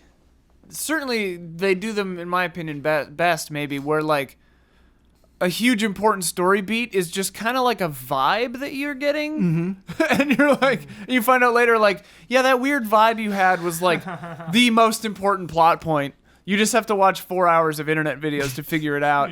And then you're like, what? Like that corpse on the wall is like this most important. But the importance for me is when I go and I seek out those videos, it's because I feel that desire to know more rather than I have to in order to like get any enjoyment out of this. And that's the important thing is like, because I know a lot of people don't like that, and I fully understand that. Like, yeah, that makes sense. Like, Neo is a Souls-like combat game that's telling a straight story with cutscenes and talking. Right. And that's not bad. That's great. It's just not what Souls. It's not what Miyazaki is doing. But nothing is. I don't think any. I prefer that just because I find it interesting. But it's not better or worse. Yeah, I mean, I prefer that sort of mystery that we were talking about too. But I will say the ending of Neo gets so batshit insane that I was like, this is so deeply dumb and so amazing. Oh, really? Like it's just kind of a joy to watch. I never finished it because like you guys and a few other people were just kind of like, yeah, you've already basically seen everything the game's gonna throw. I think that is the thing is there's this weariness that you get a little bit at the end of Neo where you sort of feel like it's run out of the bulk of its tricks. Right. Not that there aren't cool things that happen until the end of the game, but it definitely needed some more enemies, a few more surprises. Did any of us play the DLC? Not yet. No, I haven't. No, either. before we have go-to conversations, I want to try in. to play it. And you can like ghost costume as a lady now, so I'm into that. Nice. I gotta try that out. It's very nice. Don't know if you need the DLC to do that, or if you just can do that. I have no idea. I don't know. I only put a couple hours in. Yeah. To Neo. That's so weird to me. I know. Well, because everyone was not too hot on it. Right. And there's so much this It's year. a great game. You know, when I heard like it's... Because that's the thing is like with Souls, it's so stressful, but so rewarding and worth it and so freaking good. Whereas Neo, I just kept hearing like, oh, it kind of runs out of steam. You know, I wasn't big on so much loot and the fact that the levels were levels. It wasn't just big entertainment. But I think there was just like more negative in the air than positive, Sure. and there's so many obligations I had otherwise. It's Dark Souls Onimusha, though. I know. Huber, I get you. I want to go back to it. I think a lot of those criticisms are totally valid, and I don't want to hand wave those away. Yeah. But as somebody who finished the main game of Neo, I think there's so much goodness in there that even if you just play for 20 hours and you're like, wow, that was really cool, and then you drop it, that's still a pretty good 20 hours. Totally. That's I should go back. yeah. I put a couple hours in and I really liked it. Like you should keep going until you're done with it. Yeah. That's kind of what I did. I like the hitting things with trend. melee weapons. Like Neo wins my award for it wins whatever category. It's got that a really is. good axe. Yes. But it's the one game where like it doesn't feel wrong to use the axe, but it feels right to use a sword. Man, I use the hell out of that axe, and it's so good. It's so good. The axe is the boss killer, and the swords are everybody else. Nice. When you, Huber, I know you're right with the katana. Yeah. I understand what you're saying, but when you're flipping around with that axe, it also feels really good. Whirlwind. The guns feel really good. The bows feel really good. Reading your enemies in Neo is very good. Like, there are moments where it felt like real fighting because your enemy changes stance and then you change stance to repel that. And the key pulse that I love that. That little flourish after the end of a dodge or an attack, like it just it feels good getting those. But man, my head got so messed up between Souls and Neo button. Yeah, because using the face buttons instead of the shoulder buttons, I was like, "What's happening?" I've hopping around between like Assassin's Creed: Shadow of War and Horizon. Oh yeah, Like, button confusion. Yeah. I definitely had like a Neo moment in Dark Souls last night where I used Estus instead of attacking, because just Neo got in there for a second. I feel like every time I take a break from Souls and jump back into Souls, like without fail, almost immediately I will accidentally drink a Estus. Oh yeah, every time. Yeah. Ian, have you ever been caught in frame trap? Maybe. Just my life, you know. For those of you who are not familiar with caught in frame trap, somebody will say something, wink, wink, that triggers this little game that we play. It's a nice way to break up the show. It's a nice way to keep these guys on their toes. And one of them says a word that triggers this little multiple choice trivia game that we play. I knew it. Do you know what you said? Do you know what it was? Was it Estes? No. Oh. No, it was a pretty... It's a word that Easy Allies likes to abuse. It's one of our abused words that we love. I love it. I say it all the time, but it's one of our abused words. No. Well, that would be good. That would be good. Frame trap. Yeah. The word was vibe. Oh, today. vibe. Nice. I'm amazed I beat Huber to that one. Yeah. Good vibes. So when we say this forbidden word, demons transport us into a hellish realm, but we do receive a little bit of protection from our sponsors, and we've got the most sponsors that we've ever had today. We've got 2 new ones, which is really cool and exciting, and they're gonna be helping us out today in this Caught in a Frame Trap. Are these real? Yeah, these are real. Wow, these are real. They were fake sponsors. Oh, I was looking up. Oh, at the, don't look at the I'm sorry. answers. No, I didn't look at the answers. Okay, I just all right. looked at the headlines of one of them, and I was like, they're like big, huge brands. I was like, what? Oh yeah. I was We'll, like, we'll what? get there. We'll get there. Don't look Are we at that. Don't look millionaires at that. Our first sponsor today is Our Ghosts of War. It's a first-person shooter. It's a first-person, World War II experience that redefines the survival genre, launching with an unrelenting 16-kilometer environment and featuring an innovative multinational warfare system, foraging, hunting, salvaging, bunker building, NPC and resource management, and a deeply customizable job system. Your strategic and survival prowess will empower you and your brothers in arms to battle toward multiple paths of victory. Our Ghosts of War is more than just another survival game. It's a love letter to World War II and survival fans alike. Follow the development of the project on Twitter at Our Ghosts of War for daily updates. Our second sponsor is Greg TheDarkKnight Kettering. Whoa. Keep on keeping on. It's always interesting when you learn someone's real name. Yeah, you just knew him as Dark Knight. The Dark Knight, yeah. The mystery revealed. Whoa, kind of. Just a little peek behind the mystery curtain. deepens. Right. One of our new sponsors this episode is Crestfallen. I'm going to kind of tell you about the world of Crestfallen before I tell you what it is. The world is on fire, and kingdoms are falling. Among the flames, we follow the paths of 5 unlikely heroes. How can the fates of a slave, an assassin, a nobleman, a dragon slayer, and a hermit influence the fate of the world?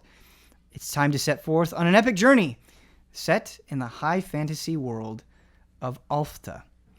Crestfallen is a comic book written by Swedish writer Chris Dybeck and with art by artist Luca Kakik. I hope I got that name right. Check out their Facebook page right now and be on the lookout for the Kickstarter, which will launch on November 15th.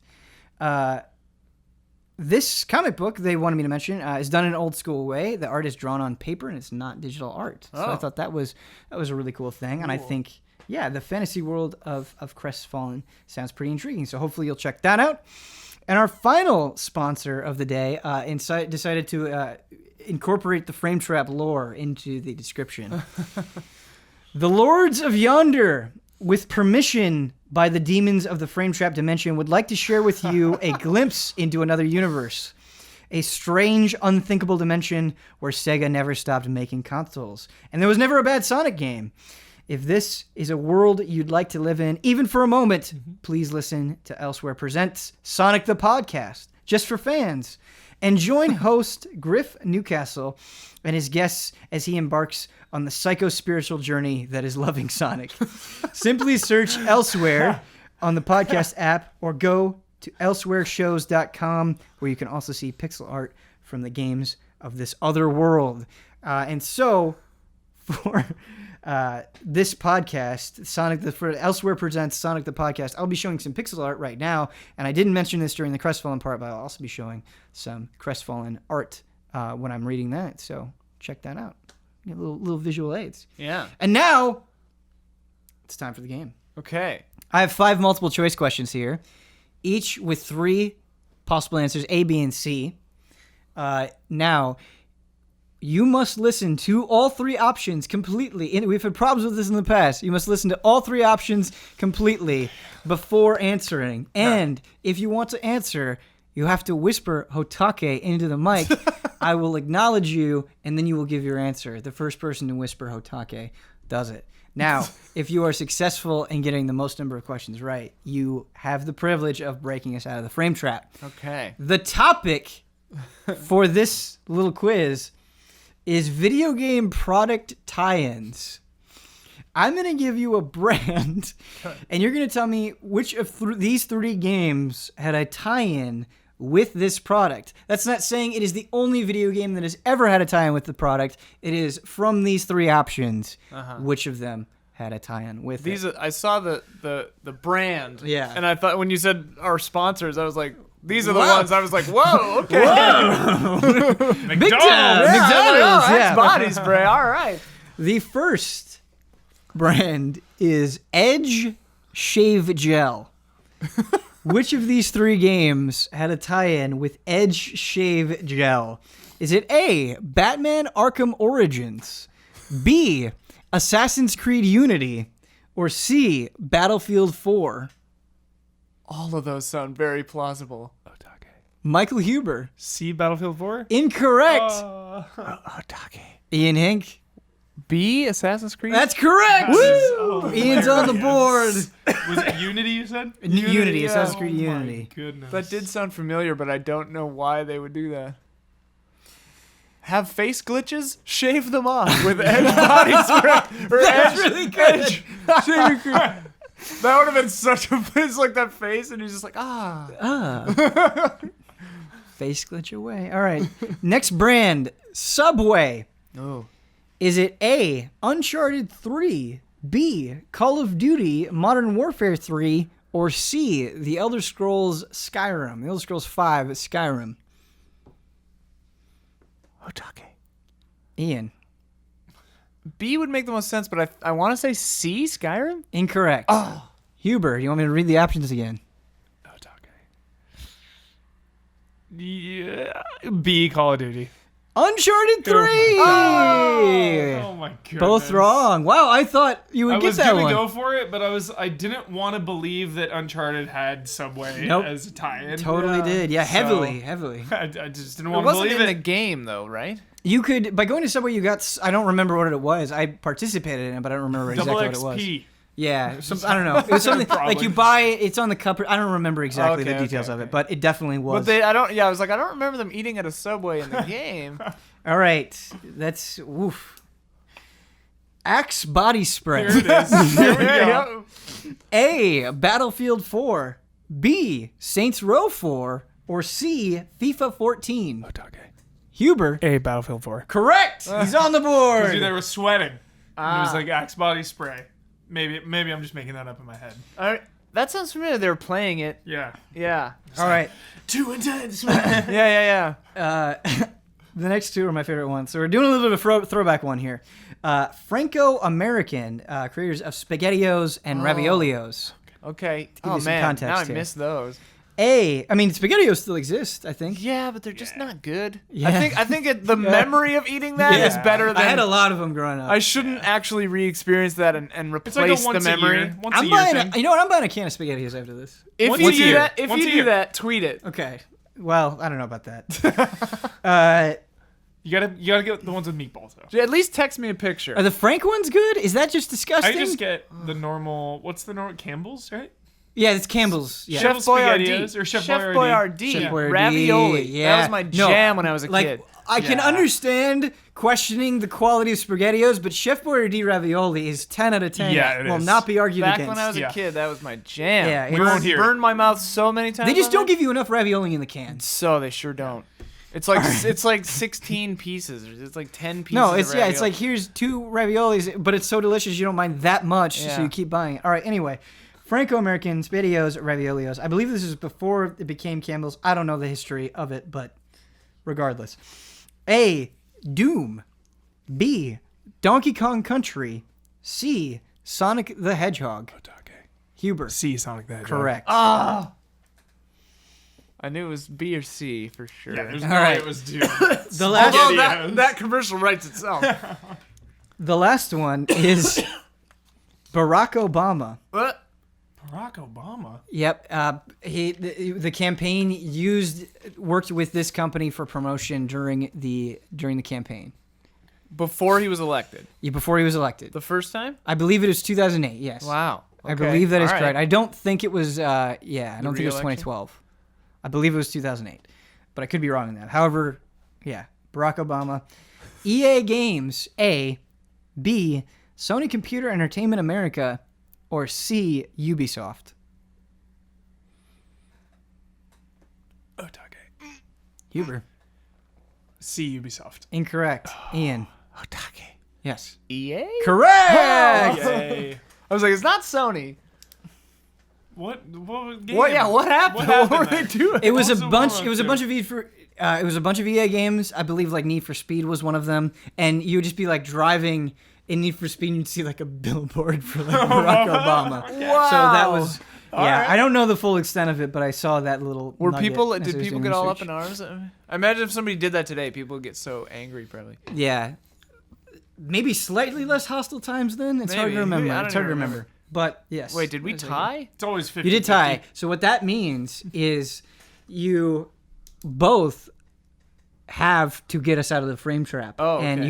you have to team up somehow. If it's just one person, you can do like a phrase, you can do some sort of motion, whatever you want, whatever ritualistic dance you want to do, anything that you think is strong enough to get you out of the frame trap. You got it. We both have to do it. Oh yeah. What's happening? We need to summon Waluigi. Yeah, Ian and I are gonna use the Waluigi. Waluigi. Waluigi board. We're gonna summon Waluigi to get us out Okay. of the frame Alright. trap. What if Waluigi just puts us right back in? It's possible. Okay. One hand on. Yeah. It's moving. Okay, it's a W. It's W. Okay. Okay, it's We an got A. an A. Yep. Wah. It's another A. Yep. Wah. It's another A. Wah. Another A. Okay. And that's an A. An A. Wait. Oh. And a wah. It's up to W. And W-A. It's a wah. Wah. All right. On the count of three, can you both translate that one more time with Yep. as much gusto as you can muster? Yes. 1, 2, 3. Wah. Wah. Excellent. Boy, that was so strong Yes. that we will not have to worry about the frame trap for another 2 weeks. Oh, good. Okay. Boy, you really bought us a lot of time. That was very good. Waluigi. Thanks, Waluigi. Thanks, Waluigi. Good job, guys. Great Waluigi. sports during that one. That was a fun one to do.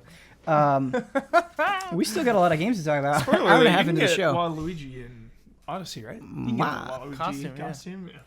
Yeah. He's still Mario, though. Still Mario. Yeah, He doesn't change into... He's not like Waluigi. Yeah. Huber, you really wanted to talk about Call of Duty World War II. Yeah. Put some time in this weekend. Double XP weekend, baby. I heard there were some problems with getting Still connected. problems. Okay. Still problems. Rocky launch. Whirlwind launch. So they say. That was a quote. Whirlwind.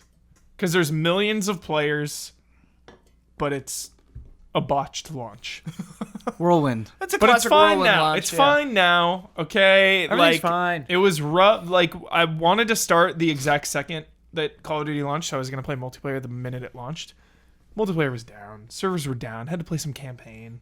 Which you also enjoyed. Love the campaign, but I just want to talk about multiplayer Please. because this weekend they gave a double XP weekend because of all the launch problems. And I say, you know what? I can never keep up with the Call of Duty community. It's out of control. People are prestige 10 by the time I get like a machine gun. And it's out of control. So I said, you know, I'm really feeling it right now. The time is right. I'm going to hop in and do some double XP. And I played a lot last night. I was up pretty late. And I had a blast. I'm loving it. It's so much fun. Unfortunately, the headquarters are still down. So it's still a single experience rather than a social like Destiny Tower. Still not up, which is so unfortunate because that's like the nucleus Yeah. of the multiplayer community right now, and it's not working. So I really want to. It's been a whirlwind, though. It's been a whirlwind, millions of players. Huber, Yeah, Call of Duty comes out every year. every year. You can you can prestige get those machine guns every year. Every year. But it seems like you're especially enjoying this iteration of the call. When answering this duty. Yes. I don't know where I'm going with this, but I've answered the call of duty, and I am happy about it. Why are you so thrilled right now? World War II, clearly. The roots of the franchise. I really, really enjoyed Black Ops 3. I put a lot of time into Black Ops 3. Not so much with Infinite Warfare. Didn't like it as much.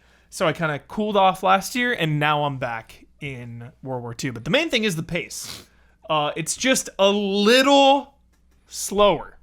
You still have psychos out there, 15-year-old kids running around with their submachine guns, but at least they're not running on walls, coming around behind you, shooting you in the, like, I can't stress enough how good these players are. It is simultaneously discouraging and awe-inspiring how crazy good these Call of Duty players are. So it seemed like you were making an allusion to Black Ops 3 Infinite Warfare. They're running around on walls, killing you from all directions. Yeah. How is that skill being represented when you don't have those options in World War II? So now it's whoever shoots first.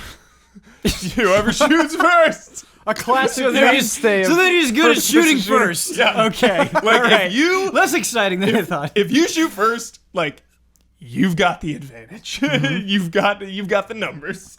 But it's just a little bit slower. Like, and I'm getting more confident now because, again, I put a lot of time in. I already prestiged infantry class. There's a lot to prestige now. You can prestige your weapons, you can prestige your division, and you can prestige your player rank.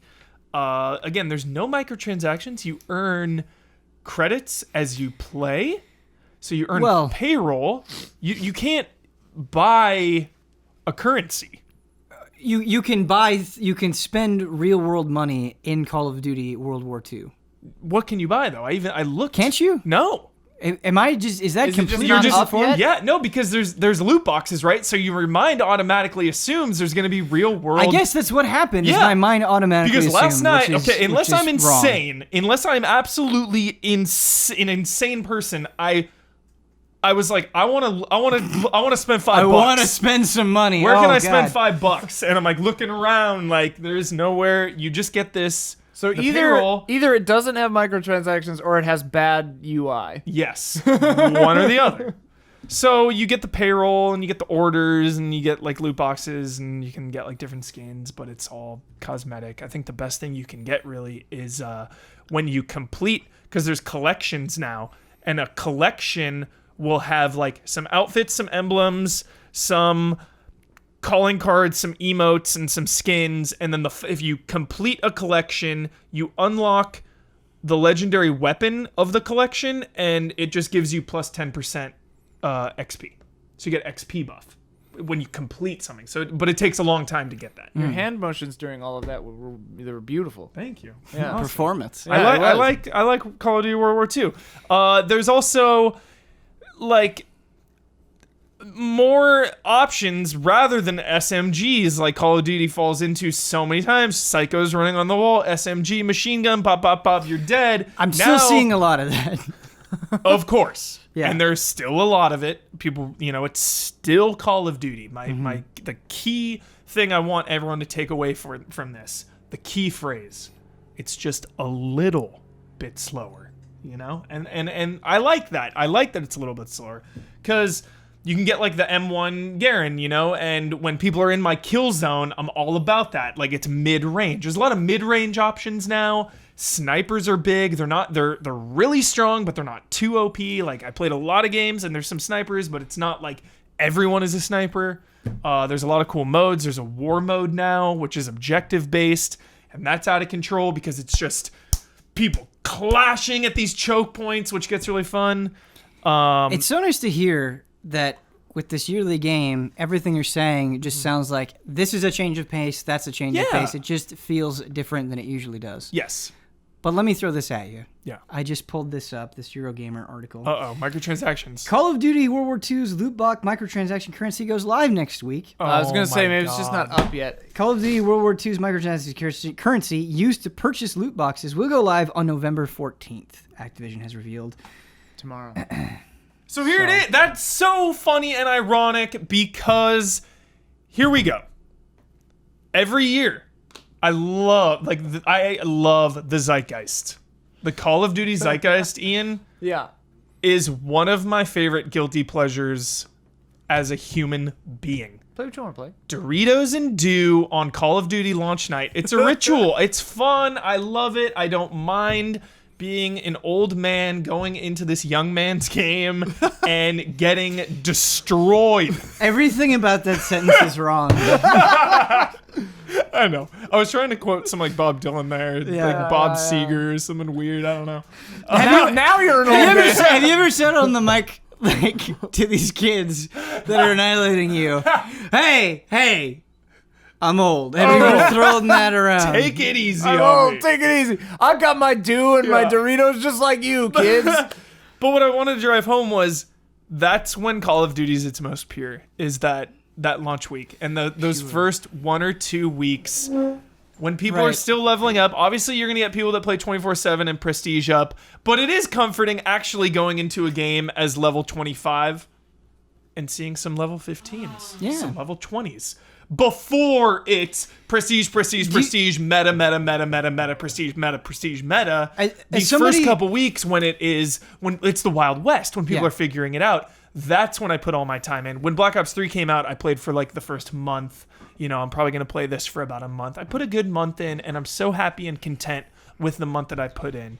Does it bother you at all that, as somebody who takes so much joy in kind of playing it immediately and for a short amount of time, that now you're sucked in, now you're really enjoying it, and then they drop this on you? Yeah, that's Does pretty... that feel a little gross to you? It feels gross. Thankfully, from what I've seen, it's purely cosmetic. From what I've seen, you can just level up and get the guns, and, you know, that's... As long as you're cosmetic... Throw them in there. I don't care. You're not affecting me. I think it does, in a way. I think it does. I don't think the cosmetic argument is completely weightless or anything, but I do feel like it's still the same psychological trick. It is. In a lot of ways. It is. But I'm coming from Ben, I think this is really going to be a thing. We live in a post-Battlefront II era now. You know? Battlefront II... Right. But that almost makes me more worried. Set the disgusting bar to a new low. Whereas Call of Duty just doing cosmetics is a win somehow. I don't want to normalize bad things just because there's something that's so much worse. I don't want to do that. I think we're in a danger of doing that. That is, yeah. And True. But I mean, Overwatch, right?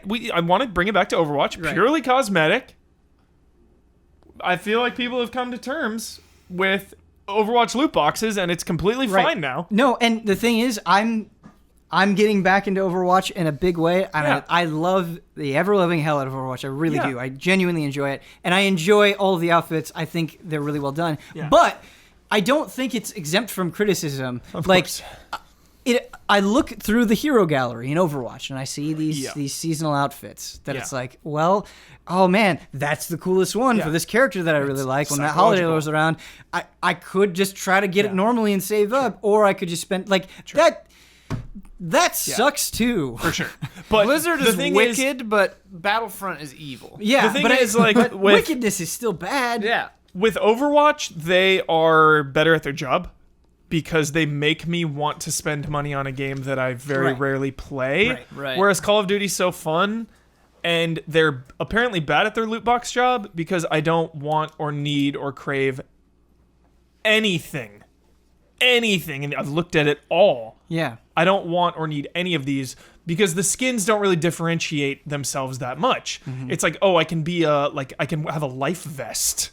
Or like, oh, my character can have a red jacket instead of a green camo one. It's like nothing is cool enough or striking enough for me to warrant spending a single cent. Whereas Overwatch, it is You gotta get insanity. that Cthulhu's and yada, man. Exactly. Cthulhu's and yada. Cthulhu's and yada, But that just, and the Reinhardt skins and the sick Genji, like they all look amazing. They're all a 10, and that even goes back to Battlefront 2, whereas you spend the money to get a actual player advantage, the cosmetic stuff in Battlefront 2. The game doesn't look good enough for me to care. You finish like all of these challenges and you unlock a Han Solo skin, Han Solo smuggler. Think about how cool that sounds. Yeah, it's just Han Solo with a freaking beard. Who the hell cares? It's so silly and not, it doesn't dazzle, Ben. You could strip all of that stuff out, and I still don't think Battlefront 2 would be an amazing game. I know. So yeah, that is a little discouraging, but again, the Wild West right now in Call of Duty, I think it's a little slower. I think the kill streaks also are a little more tame. Obviously, they definitely are. They're way more tame. I don't really have to worry about them because I'm not good enough to get a score streak. I can get like I always do the 3. Every Call of Duty I play, I do the 3 cheapest ones in a row. Sure. Because that'll be like, there's no way I'm getting some nuclear bomb. I've definitely taken that strategy. Yeah, so the first one, though, is 300 points, and it's a Molotov cocktail. It's really fun. You throw it, there's fire everywhere. But it's fun. They gave you that one. Yeah, they slowed the game down. The kill streaks are a little less intense, and it's just a good time. But it still feels modern. Like, it feels like it's... Of course. It's still, really remember, just a little slower. Right. It's still coming after the other Call of Duties. Yeah. In real time. People are sprinting around, going nuts. Yeah. But I love like the divisions now. You choose a division. I don't love the divisions. I love the divisions because it gives a little bit of an identity to each class, right? So like the heavy machine gun is really good against explosive damage. Well, now in Call of Duty, grenades are insanity. If you're near a grenade, you're blowing up to hell. So the heavy machine gun guys have grenade resistance, so they're a little more sturdy, The infantry class has the bayonet. The bayonet close range is lethal. You one-shot melee guys, whereas everyone else just takes 2 or 3 melee hits, and the infantry is just like, bam, you're dead. So I like that. I like that the shotgun has like, the expeditionary has the incendiary shotgun shells. Those are fun. The sniper is a little quieter because I wanted to talk about that. Last night I'm playing in bed and I'm straight up Counter-Strike 1.6ing it, listening to footsteps. When's the last time you did that in a Call of Duty game? I'm sure all the professionals are yelling at me. They've been doing it every year. But I was like listening to people, because if you're looking at your mini map and you don't see like a blue friendly and you hear some footsteps coming.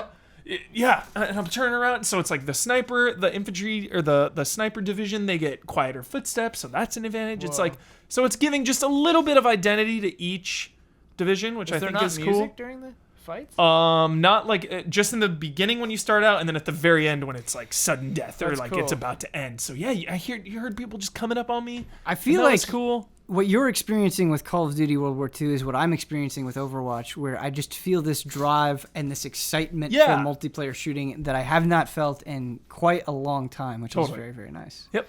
Very nice. Moving on. Yeah.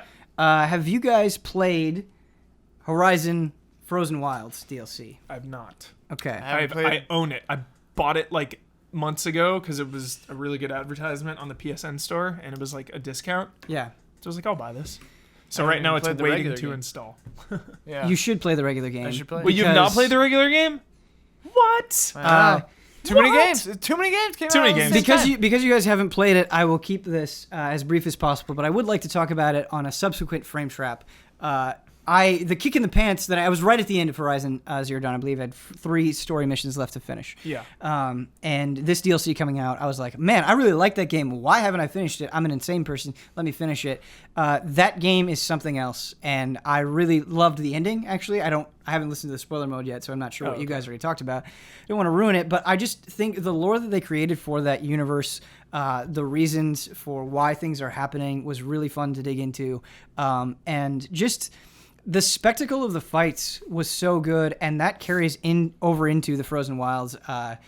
You have this new machine that is like basically this giant gorilla that can like make giant like ice spikes appear beneath you from a range, and obviously because he's this huge gorilla machine, he can attack you up close. And the thing about Frozen Wilds is it really just is an extension of Horizon, where you're going to essentially this frozen wasteland, and you're dealing with the people there, and you're dealing with kind of the problems that they're going through. But it's just a perfect example of how interesting Horizon can be, and how it goes out of its way to make an interesting world. And the side quests so far that I've been doing have been really good, really solid stories, where I was encountering a character who can no longer play an instrument, and essentially your quest involves restoring that instrument for her, and what the instrument ends up being. It's like, oh, I guess that kind of makes sense in a world that gets ruined and you have people living in it trying to make sense of it. Of course, like, this instrument is really hilarious and silly, but they're taking it seriously because it makes sense in the context of that world. Cool. And that's so cool. I was a little disappointed when I found out that this was not post-game. So Sure. it is, and that's kind of a pet peeve of mine. That's on me. That's a personal issue. Right. When post-game story-driven DLC is wedged into the existing game. It's Cowboy Bebop the movie. It doesn't really feel that way, though. I know, but still, it's like my character has finished the main campaign, and then I'm going back to like a lower level thing. Kind of, but if you think about what happens in Horizon Zero Dawn, I'm not saying that feeling, I get where you're coming from with that feeling, but in Horizon Zero Dawn, once you finish the story, they actually kick you back out before that ending stuff happens, and you have your same level and all of that stuff. So they do kind of very literally have it make sense. And if you think about Aloy going around to these different kingdoms, getting involved in whatever is going on within that kingdom, it makes sense. It does feel like a natural extension. It doesn't, it's not so much like, hey, I'm the DLC part as I thought it would be. It blends in very well with that world. Cool. I do agree. I think maybe it would be even more interesting if it was post-game, so I understand where you're coming from. Yeah. But I think this is good. I think this is really solid DLC. Like, I'm almost getting jealous the value of Ian and others. I know Brad's going through Horizon Zero Dawn right now, actually, for the first time. I'm actually jealous of people that have not played it, and they can just play the entire package. I think it serves that playstyle even better. Well, it's hard. I don't know if that'd be too much Horizon for one. I really believe in my heart of hearts that if you play this DLC, 100%. you'll have a good time. Definitely. Okay, it's just a little personal pet peeve of mine. Absolutely. So, I have those. You I have hear those. that. It's just hard in games. I don't know the ending of Horizon, but I'm gathering from context that something big happens and it like changes everything. It's hard in video games to do that because you want to do that kind of stuff have an impactful ending. Right. But it's like, how do you add stuff on if like the entire world is completely different? Ian, you'd really like this game because it doesn't waste your time. The combat is legit and challenging. Yeah, the biggest surprise for me ever of Horizon Zero Dawn was how awesome the combat was. Yep. It was actually hard, not hard, but you had to like really focus. It's beautiful looking. I remember when you had it. We were in that hotel. Yeah, in and it wasn't even like we were playing San on this bad Francisco, TV. and you were on this terrible TV, and I was like, "Wow, this game looks good." Oh man, playing it on the Pro 4K, like it is just astounding. I was saying a joke to my girlfriend. Like there was a point where I was swimming, and the light was reflecting on the rocks above, and I was like, it would take me 8 years to make light reflect off these rocks. Like there's just this one tiny detail. Like you look around that world, and the amount of detail is astounding. It is actually staggering the way that the grass moves, the way that these giant mechanical beasts move. Just like stealthing through the grass. The grass was the first thing I noticed. I was like, the grass in this game is amazing. And they do such a good job of constantly introducing new, bigger, cooler beasts as you're going through that game. And you were talking about the combat. It's set up in a way where you just sort of stumble upon these really amazing things where you'll take control of a beast and it'll start fighting another beast, and you're just watching these giant beasts fight each other, and it's so cool. And you'll scan them and you're like, oh, these are the different components of this creature, and I died this time. Maybe I'll try knocking off its guns, or maybe if I hit this canister, it'll blow up and it'll stun the thing. And so you just sort of have like this general curiosity will take you so far in combat, and that's so fun. Does Frozen Wilds have the dungeons? What were they called? The cauldrons? Yeah. I think so. I have not done a cauldron yet. Oh, those are my favorite But I think so, yes. Optional dungeons. What I Really want cool to say game. about the quests in Frozen Wilds is these quests are very long, very intricate. You're having parts where you're platforming that'll be interspersed with parts where you're fighting giant beasts. I want to play You have this. puzzle parts. Like they're really long, really interesting quests for the most part. And like the tall necks. So in order to reveal more of the map in this open world game, Right. you have these things called tall necks that are just like Moving like radio towers. giant building. Yeah. Yeah. And you'll in the main game you'll go and you'll climb on them, but in Frozen Wilds it's frozen, and so you have to go around and get these different parts. Which are defended by giant beasts. Put those parts in, it breaks out of the ice, and then you climb on it. So it's funny. just this other layer of it. But yeah, don't want to spend too much time on it. Just want to say that I am having a great time, and that has been a very striking game for me, and a game that is filled with so much good stuff to talk about. Like, I will cherish my time with Horizon Zero Dawn. Spoiler alert, like, GOTY nominee. Yeah. Sorry to spoil that. No, I agree with you. I agree with you. I really do. Are we doing 5 or 10? Well, last 50. We're doing 50. no, 50. Yeah. last year we had what, like 12 or something, some random number. Did we? Yeah, unlimited.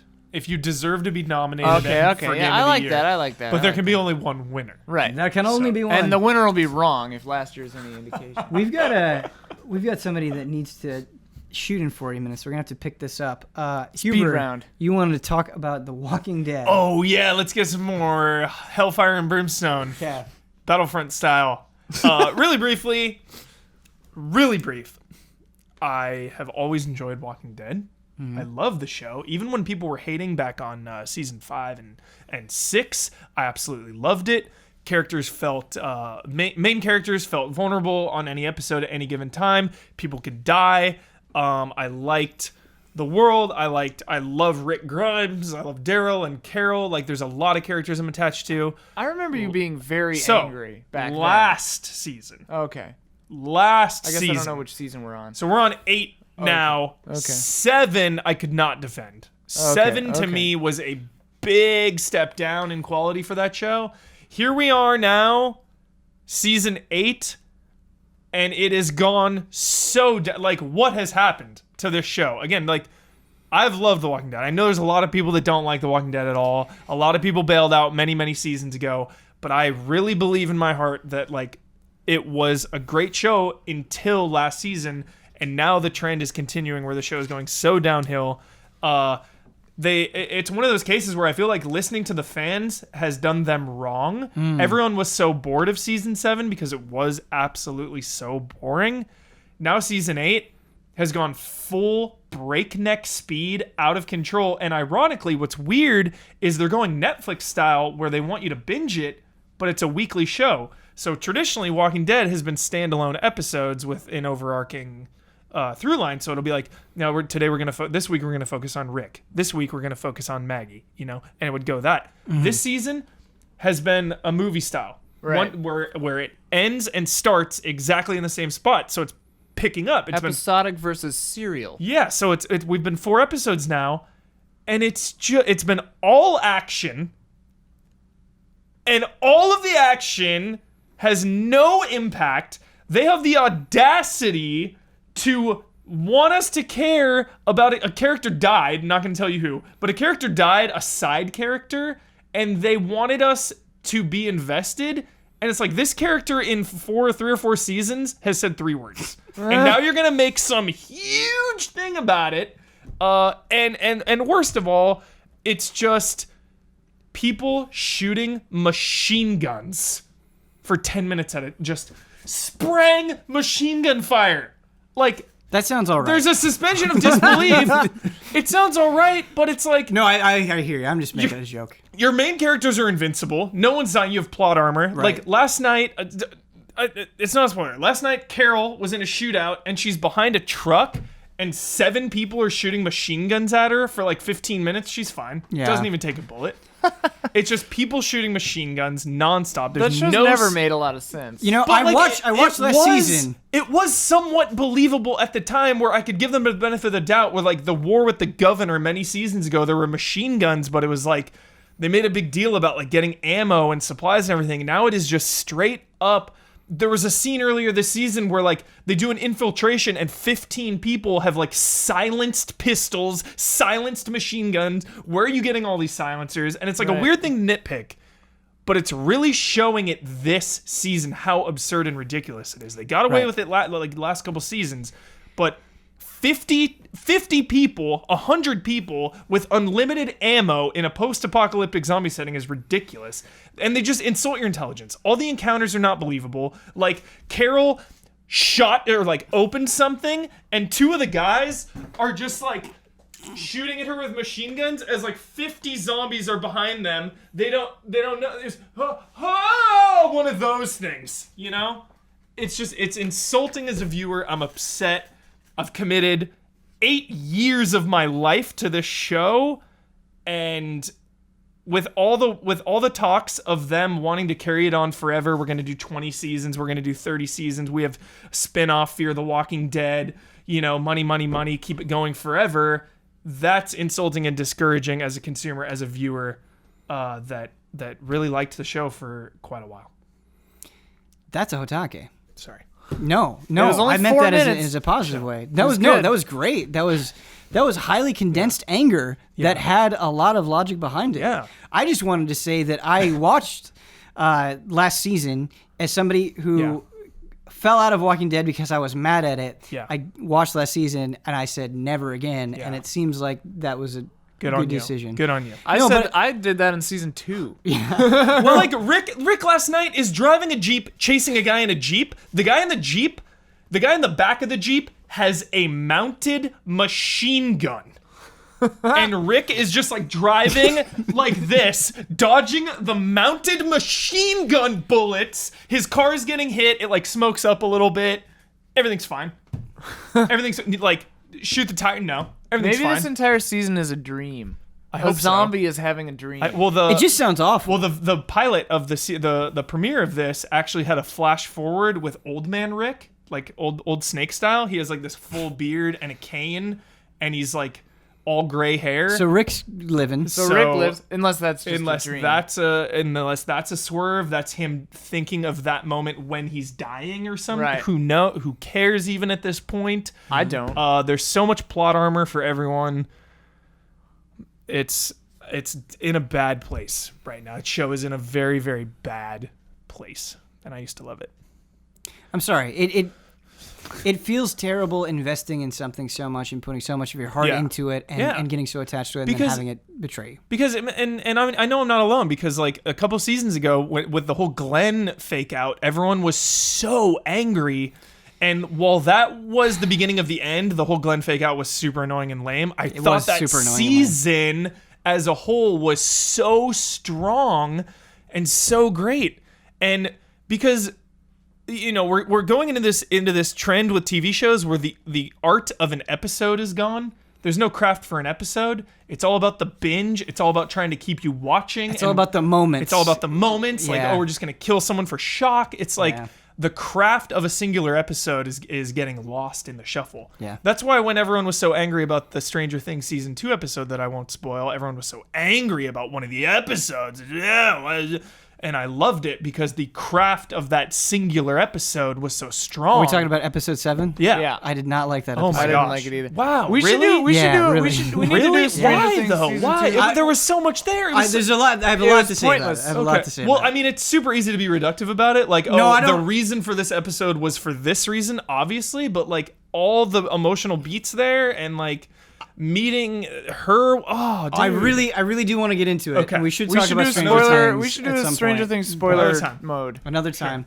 The last game that I want to talk about is Divinity Original Sin 2, a game that I've talked about multiple times on this show, and I don't want to spend too much time on it, but I mentioned at the top of the show that having that feeling of thinking you love something, but feeling a little bit of doubt, and then playing more, and then being like, no, I am certain, and I feel like I've played enough Divinity Original Sin 2 that I feel absolutely certain that this is an outstanding role-playing video game. Oh. It is so good because it makes me realize that role-playing games as a whole are not incentivizing or pushing the player as much as they could be.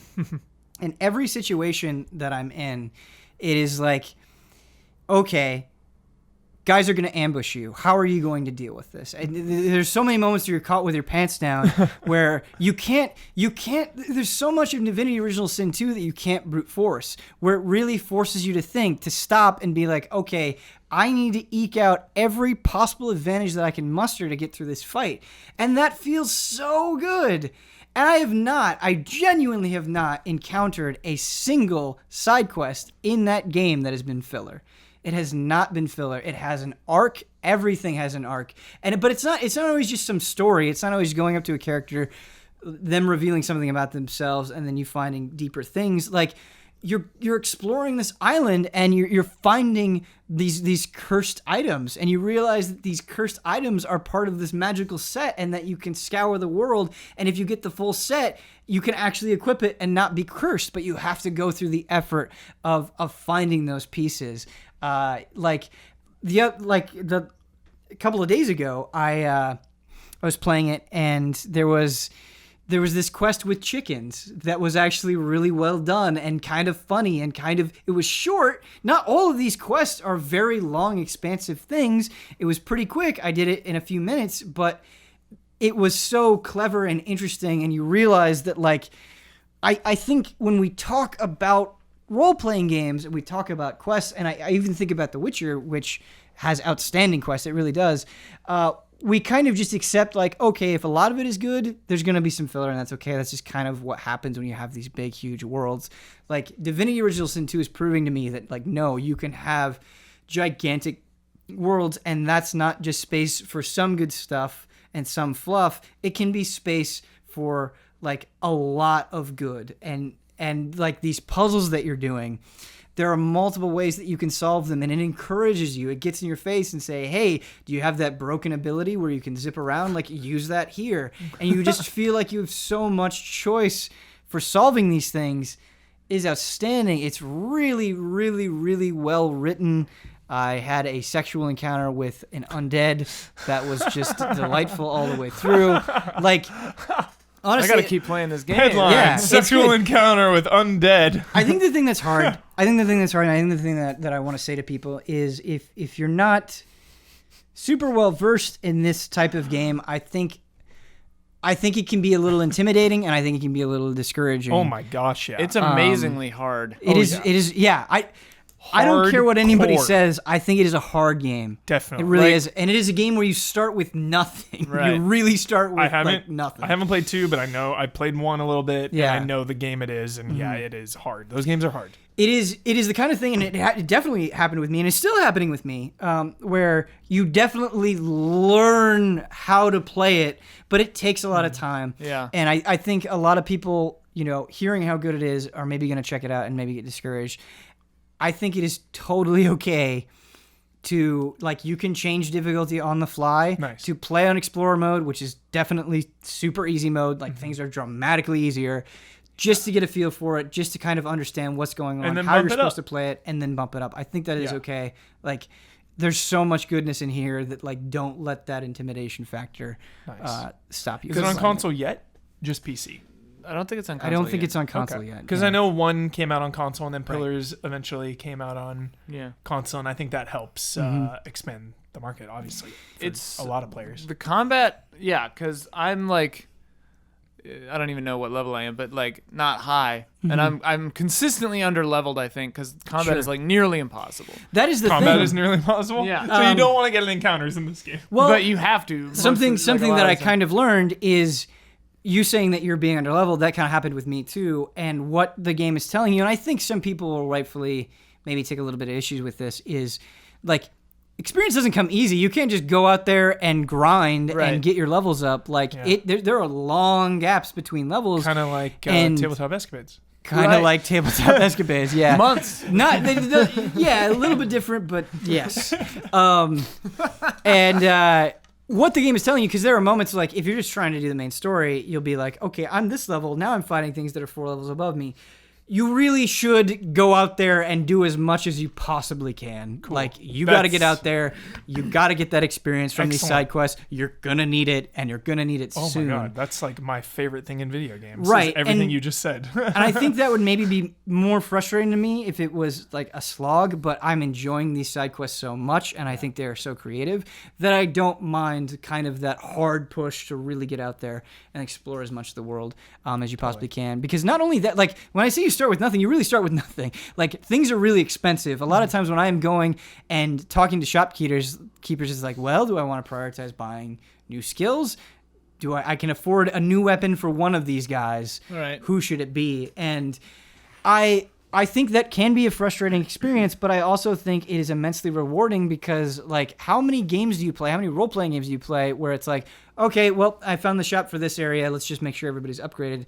Like, it's so nice having to make decisions and having those decisions matter. Like I said at the beginning of this, you are really trying to eke out every possible advantage that you can get. That's fantastic. Yes. And the thing is, now I haven't even experienced it yet, is everything that I'm saying about Divinity Original Sin 2, I would feel if it was just a single-player RPG. I would be gushing about it just as much. Yeah. The fact that you can play through this game with your bud, That's you can play mind-blowing. through co-op, that is insane. I can't... Yeah.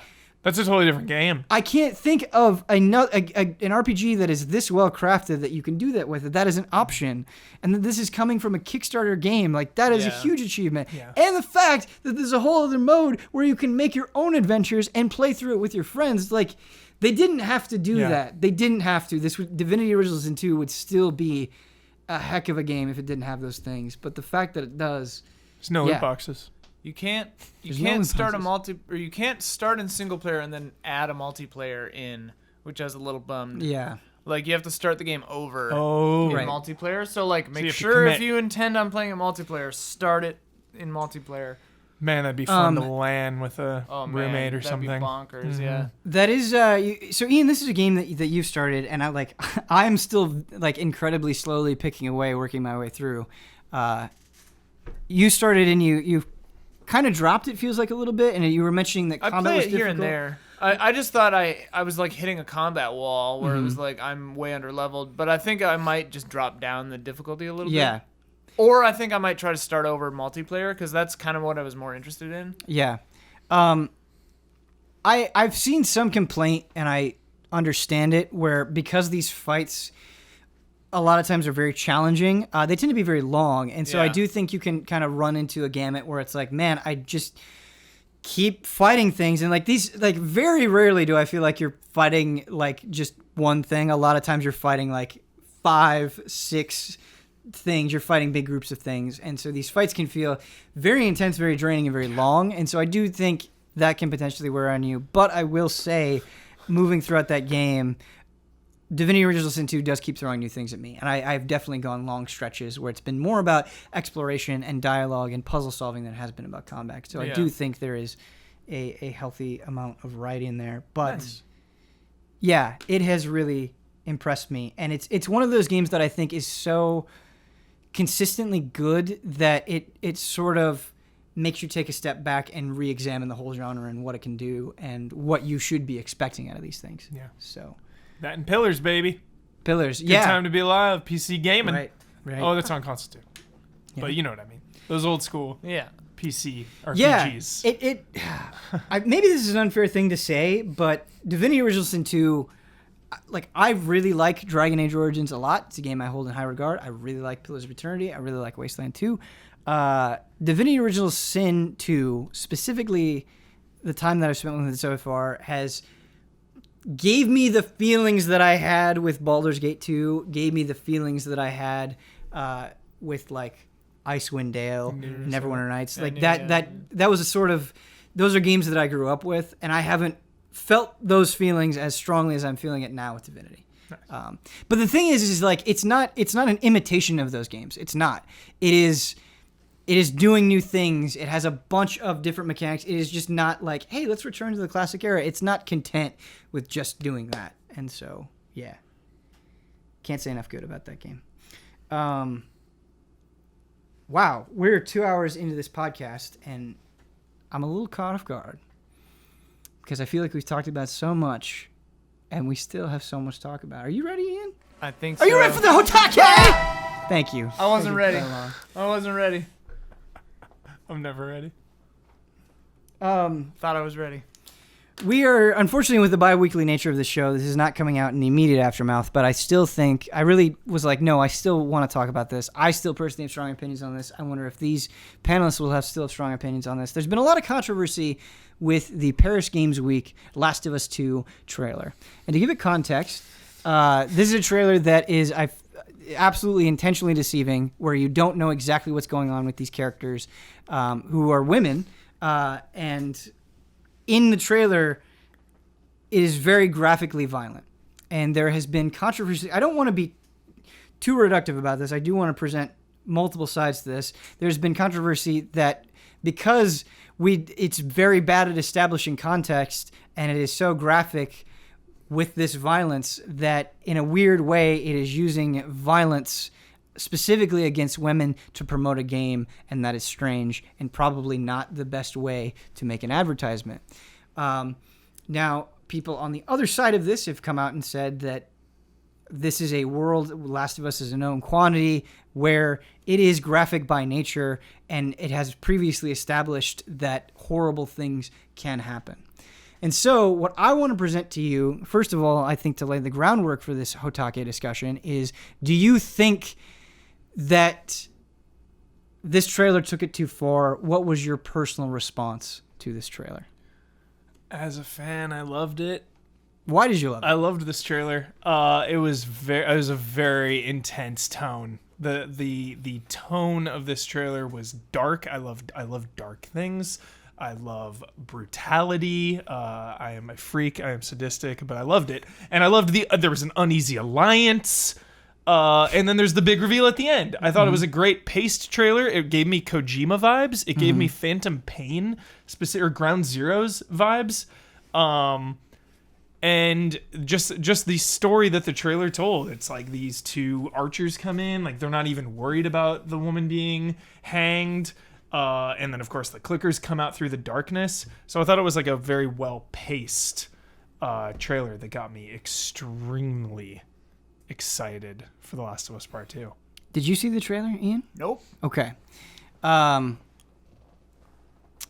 is on me. I should have made sure that you saw the trailer before we had this conversation. I thought you had. I'd like to get Ian's opinion on this I trailer. would. I'd like to. I forgot to see it. I intended to, but then I was like, oh, no. That's on me. I should have had you watch it. I was like Mario and synths. You were just like, happy times. Yeah, I've been playing Mario and playing with my synths for like the straight week and a half. Well, I'm gonna rope you into this conversation, Ian, but I'm gonna pose a question to Huber. Do you think there's any value in the criticisms that people are lobbying against it? I mean, I always come from the stance where if people are offended, like, I don't want anyone to be offended. Mm-hmm. You know what I mean? If people are offended, like, then something probably is wrong. I didn't catch any of that vibe from my perspective. I am a white man, you know, so like I watched it as just a fan of The Last of Us Part 2, and I got really excited for The Last of Us Part 2, but then I saw that people were offended and it was portraying violence against women, and I was like, oh, well, that's not good. Like, I don't want them to be offended. Mm-hmm. So yeah, I think there's merit for it, but again, for me as just a fan, I don't know. It's The Last of Us, you know. It's a brutal world. Like, Ellie gets really messed up in The Last of Us 1. Like, she gets beat up, she gets tortured, she gets attacked by David and some weird cannibal people. Like, Joel's daughter gets brutally shot and murdered right in front of her. Like, this is a world that has no allegiances to anyone of any gender or race, right, or anyone. It is brutal. It will kill anyone unremorsefully. And the trailer definitely had that vibe of brutality. So I guess the question, I mean, I haven't seen it, but my question is, since that is, like you said, a known quantity, yeah, why go all in on it? Like, again, I haven't seen it, but like, I think this is a good question. Why shock? Like, why go for it? Like, why not save that for the... Because it's not really an ad to have, like, it's like okay, yeah, we know that it's violent. Right. Show us something we don't know.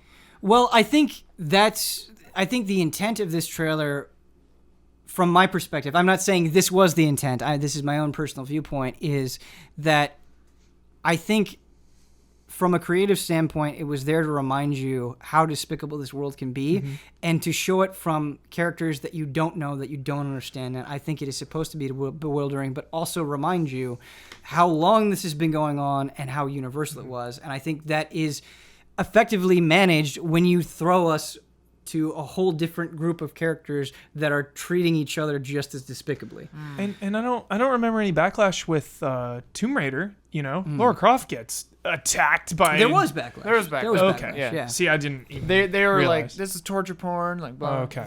I think Which that game specifically is hilarious when you just hear it.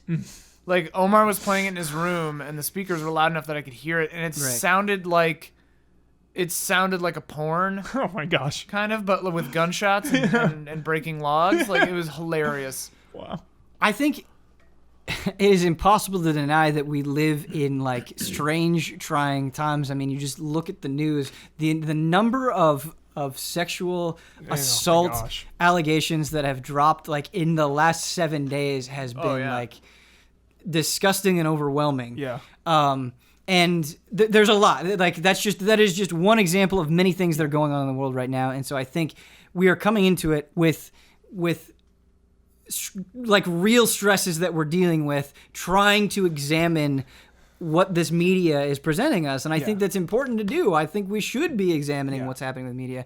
But I think regardless of what's happening in the real world, I do think we have to have the ability to make stuff that explores the absolute worst parts of us.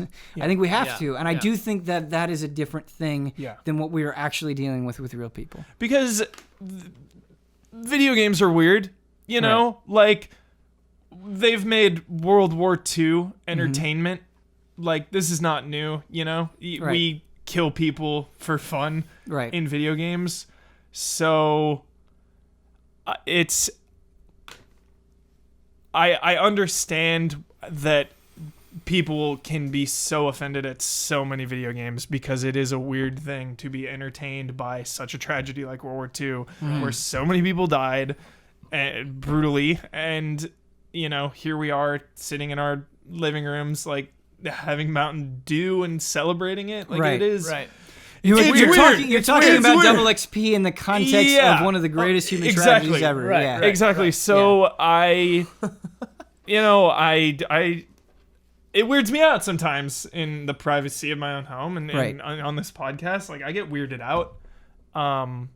But I think it's just from where I'm from. My mom growing up, she was having an older brother helped, but she was very willing to let me play R-rated or M-rated video games and see R-rated movies, because throughout my whole childhood growing up, she would say, it's fake. It's a video game. She's like, the difference between a video game and real life, right? And that is how I was born. Right. So for my whole life, I've always separated the two in terms, in that sense, in that context. And I do think it is important to establish the differences between fiction and reality when talking about any sensitive subject within this medium. Yeah. But even though I offered up my own explanation to Ian's question, I still think it's a very good one. In this specific example with The Last of Us 2, what are we gaining?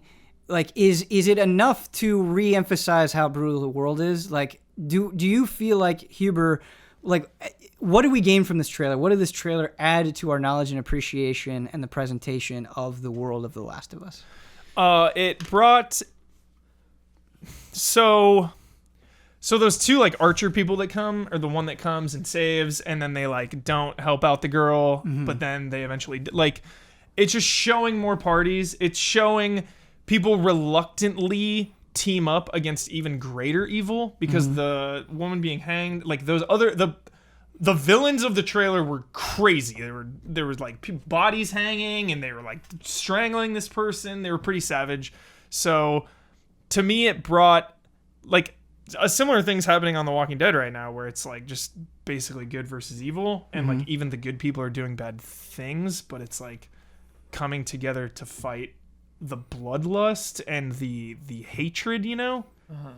So I mean, that's kind of the vibe I got, is like these people coming together against a greater evil, and then the clickers come at the end, so it's just it's a world I wouldn't want to live in. Right. Yeah. It's a bad world.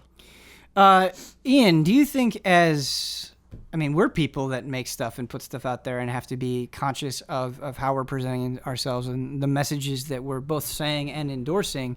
Do you think in a time like this where there really has been so much disgusting stuff revealed about these like sexual assault allegations, that it is on the onus of these creators to be conscious of that when they're presenting these things? Well, or I mean, I think that everyone should be conscious of the world, when they're producing things. And certainly I'm not perfect. Like I've had things were unintentionally offensive to people, or like, and it's never the intention. But it's like you have your own perspective on things, and you have more knowledge of the situation. So like the people making the Last of Us trailer, which again I have not seen, but like they know how the entire thing fits in the context of the whole thing. And a trailer of this nature takes months and months to produce. So like you're releasing a thing and you're just kind of like hoping, because like sadly there doesn't seem to be an end to the parade of atrocities that keep, manifesting themselves in reality right now. And so if you're making something that's dealing with these subjects, the chances are high that you're going to put it out at not a great time, And I don't necessarily think that you should not then, because of that, you should not tackle these, issues, because it's important to do it, because it is part of reality. Like bad things happen. Like that's just how it goes. So yeah, but it's like the real question to me is, like, is it necessary? And like, what are you actually saying? And like, do you need to say it in this way? Would it be like, is it more tactful to handle really intense situations within your own game and not make it the subject of a trailer? Right. I don't know. I need to watch this trailer. But like, for me, it's just like movies and video games, they hold up a lens. Like that's what they always try to do. And yeah, it's weird that World War II, Call of Duty is entertainment, but it still makes me think deeply and emotionally about the time period, about the situation, how fortunate we are right now for for everything, like to be able to live right now in spite of World War II and everything, like the sacrifices they made. So like, I still think about these issues, even though they're challenging issues to deal with, I mean, I think that's a good point too. Like, yeah, you said Last of Us, that's not a world I want to live in. Yeah. Playing a World War II game, even though you're having fun playing a World War II game, the message you get also is, I don't want to ever be in that situation. And so like, even with Wolfenstein 2, where it's this glorification, this very over the top violence, like really like leaning into it, like having fun, just like blasting the hell out of these Nazis or whatever. No character in that game seems all that happy. Like they hate their situation. Well, it's a horrible situation. Right, like all of them are like miserable. And I think that that's an important thing too, is like the intent. In a sense, it's glorifying this thing just in the very nature of it being an entertainment piece. But on the other hand, it's like, it's also showing like, you don't want to be this. You don't want to do this, because it's awful. I think of Kubrick, and he never really gave answers. Yeah. He just reflected it back at you, Right. He reflected the movie at you, held up a mirror and said, examine like your own self in the context of this. Right. And everyone is going to take away something different from what they watch. Right. And what they play. And I try to examine all viewpoints. Yeah. You know what I mean? So I have Druckmann's back, because, I trust Neil Druckmann. I trust what he is trying to say. I have a feeling he's a good dude, hopefully. I don't know. Well, from my encounters with him, I don't know him personally. Yeah.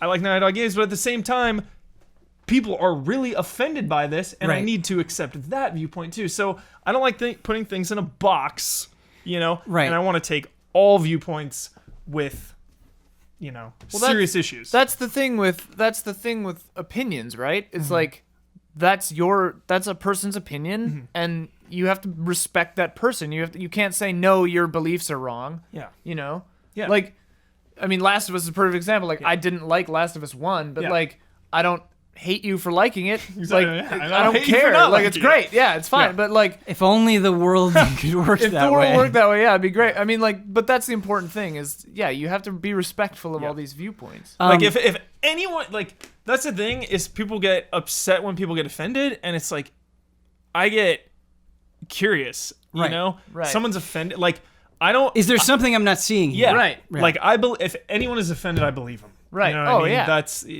so clearly. Everyone has a different perspective, Exactly. and you don't know their perspective. Yeah. I think you can take this line of thought too far and be too forgiving. I do Sure. think that, Yeah. but Sure, like fascism is bad. no, but I mean, I think it's important to look at precedents, and we Yeah. were talking about Battlefront 2, and there was the story that EA has acquired Respawn, and people are freaking out, but they are right to freak out because EA has a history of acquiring studios, having things go terribly wrong and then shutting them down. There's Right. precedence there, Right. and I think regardless about how you feel about Naughty Dog's storytelling, you don't have to like it. I'm not asking you to like it. I'm not asking for your opinion on the quality of it necessarily, but I do think it's hard to argue that they aren't putting real effort in talking about storylines and worlds that have a lot of effort and a lot of care put in them. I'm not saying that they can't Absolutely. make mistakes. I'm not saying that they are perfect in every regard, but I look at Naughty Dog's track record and am willing to not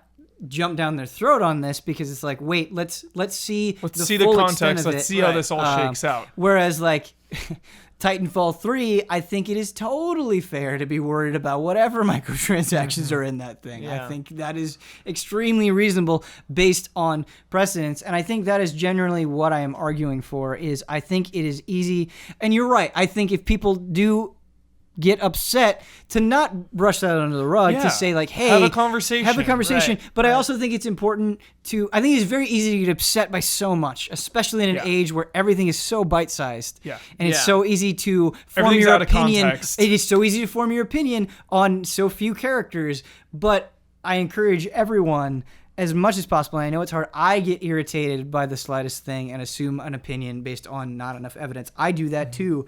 But encourage as many people as possible to take a step back and try to make your view on it as big as you possibly can. And I guess with video games too, I'm way more forgiving and open to anything they want to tell in a story, because like the world right now is so intense, and it's just like you said, there's no end. What was it? That was a great quote. There's no end Parade to of the atrocities. parade. Yeah. Something There's like no that. end to the parade of atrocities. So like, first and foremost, man, I just want to play some fun video games. Yeah. But again, like, we should be having the conversation, though, Right.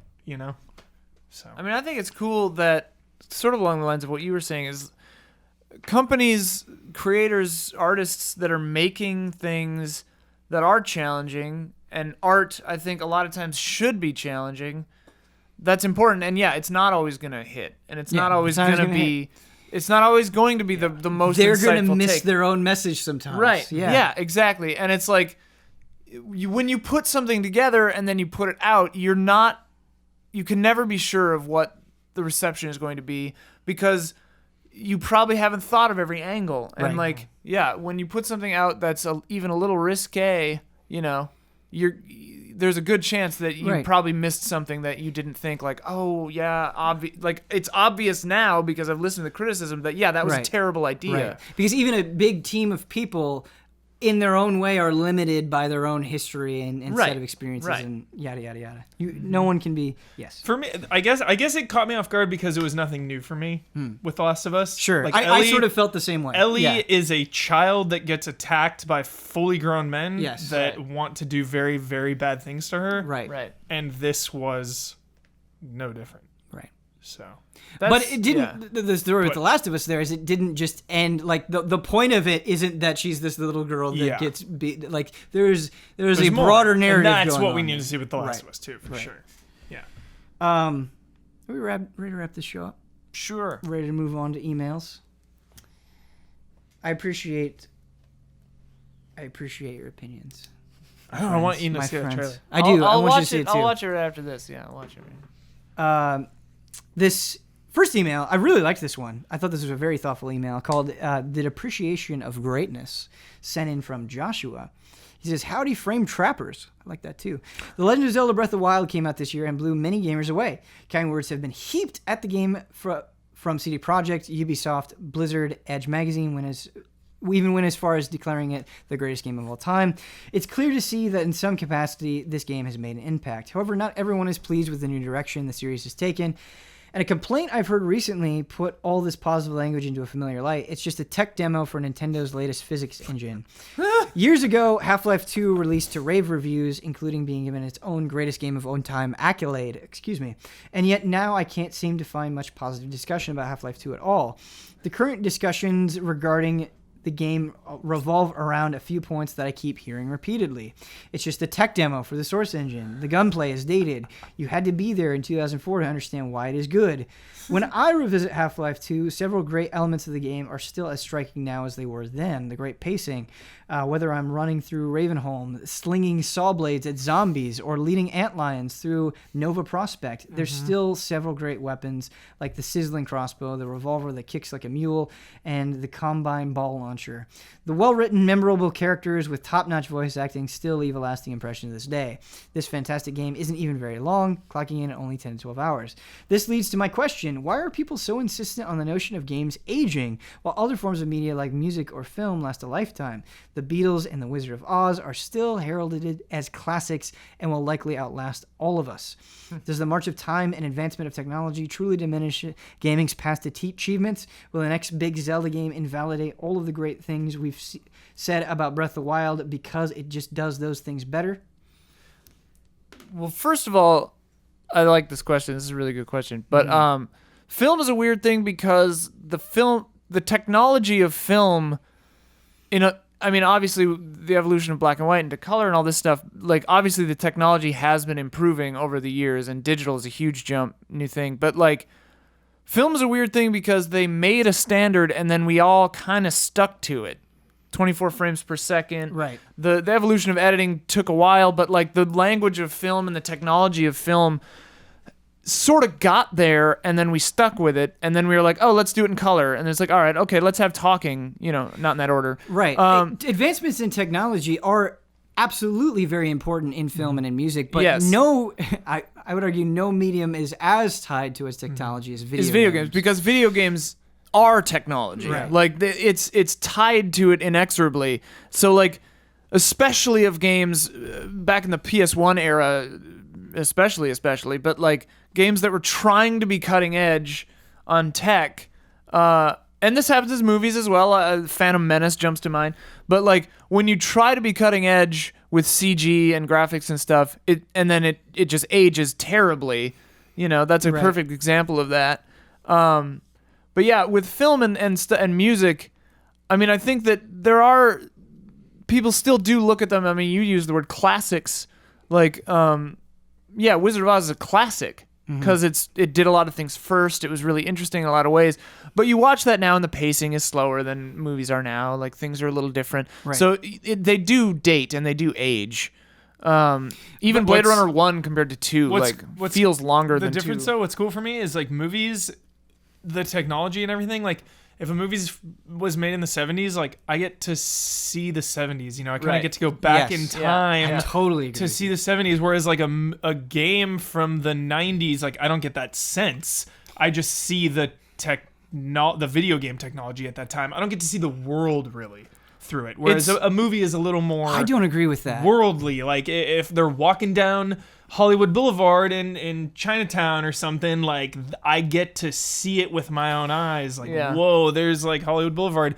Whereas a video game's a little different. You're in a You're in a box. You're in a video game. I did a 70-star run in Super Mario 64 the other day, and having played a lot of different eras of Mario recently, it's striking to see the things that they did in Mario 64. Of course. And the things that they probably wouldn't do now for fear of it being too cryptic or too difficult. And so I get that time capsule sense with video games where you just sort of see from a design perspective what they thought was acceptable, what they didn't think was acceptable. Like we recently just played Contra 3. Yeah. It's hard to imagine a new game like that existing without kind of the caveat of this is a throwback to that specifically. Right. Yeah. Um, I was I think streaming at Obsidian the other day for Extra Life, and a kid came in, and he had never played Nintendo 64. Whoa. He had never even seen it. So we handed him the controller, and obviously he holds it on the two outside. He doesn't do the middle, you know. Yeah. Because that controller makes no sense. And we're like, yeah, the middle and the right.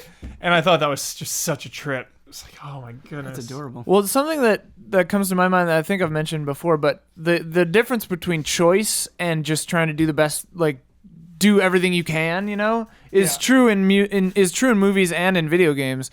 Like films that were made in a time period where they were making choices and doing things very specifically for motivated reasons, those films age very well. And the same is true with video games, I think, like pixel art stuff or things where they're making artistic choices and not just trying to do the new thing because it's the new thing. Yeah. Last longer and hang on. Like Citizen Kane is the one that everyone always talks about, is like, oh, the movie. Like, because every movie after that started doing everything that movie did, unless someone told you what that movie was and why it was important, you'd be like, this is just a movie.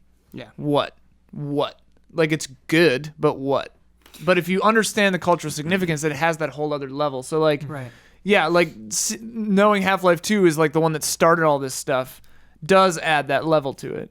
And when we're talking about timelessness and we're talking about value, there are obviously things that will age that we cannot fix. Like technology is going to get better. We can't have access to greater technology at an early, that's just impossible. Right. But there are things that we can do right now that will always, always, always stand up. And I think Whoa, dude. Oh, Siri's talking. Get away from me, Siri. Video game writing really has not been something that we've placed a lot of importance on until relatively recently. Yeah. Like how we're presenting a story, you think about the origin of video games, you think about just having an objective to try to get a high score.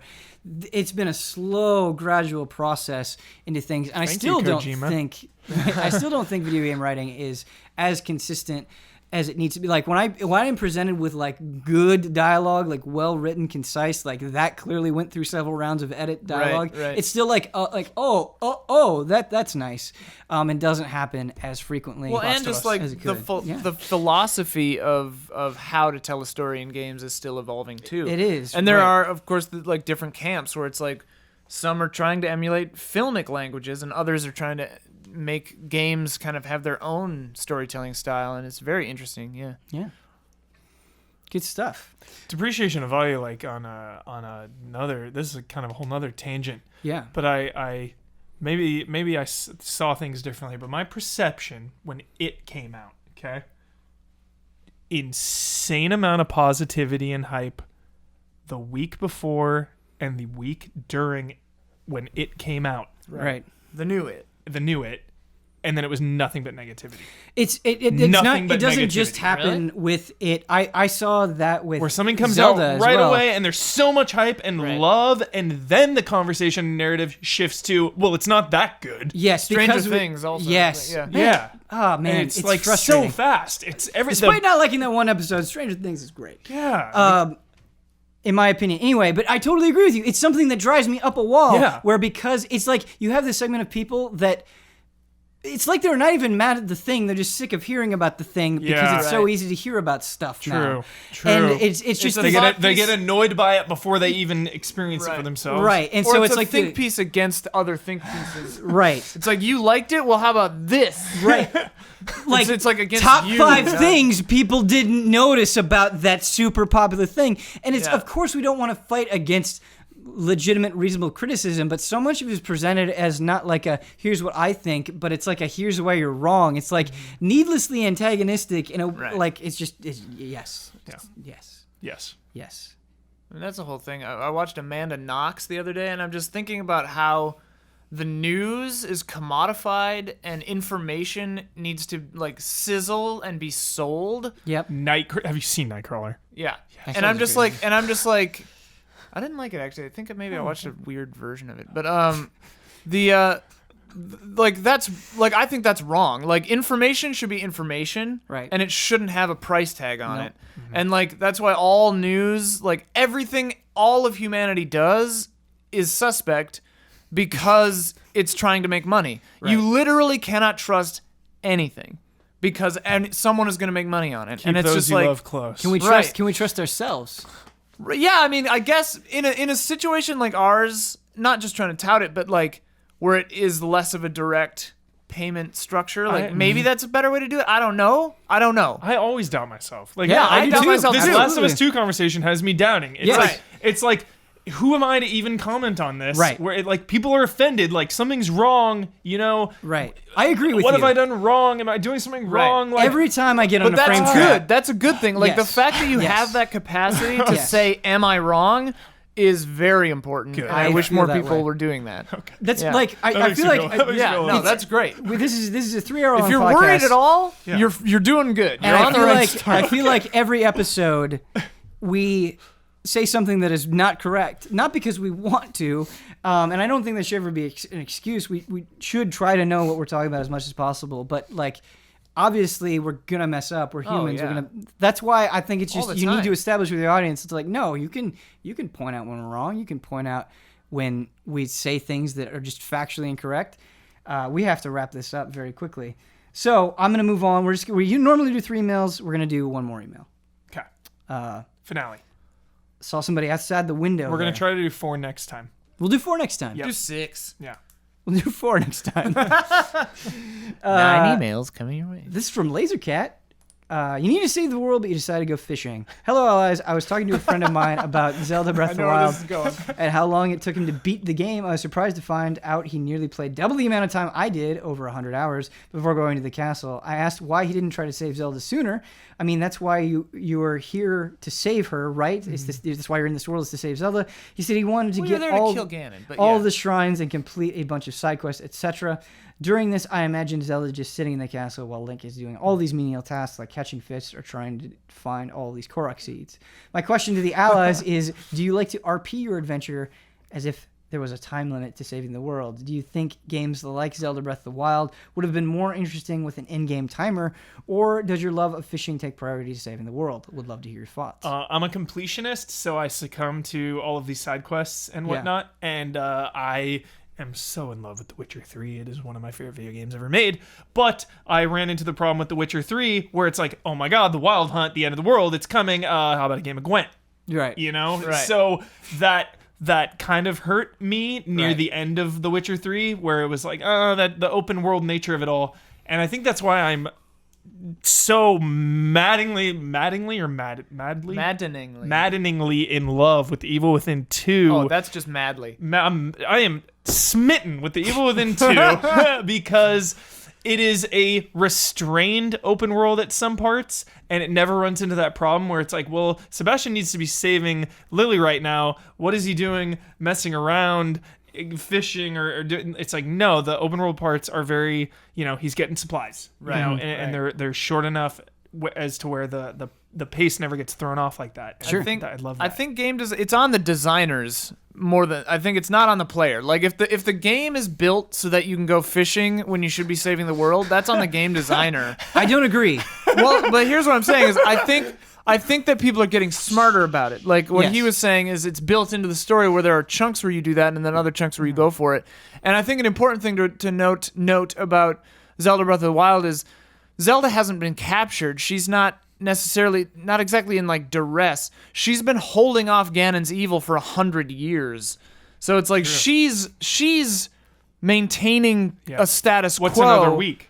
And doesn't have the power to push it like any further, but like she's maintaining the status quo so that you have the time to get stronger and then approach this battle when you're ready. And like that narratively makes sense. Like it's a little weird, but it makes sense narratively where it's like Link is improving the world and improving himself to become ready for this fight. See, more or less, you know, whatever. To me, it's about little sacrifices. And, like, I think it's about diversity and about little sacrifices. One, I want games to try out a bunch of stuff. I think Lightning Returns is interesting because of the time limit it places on you. Yeah. I think Majora's Mask is interesting because of the time limit it places on you. I don't think it has to be, hey, you made a big open game.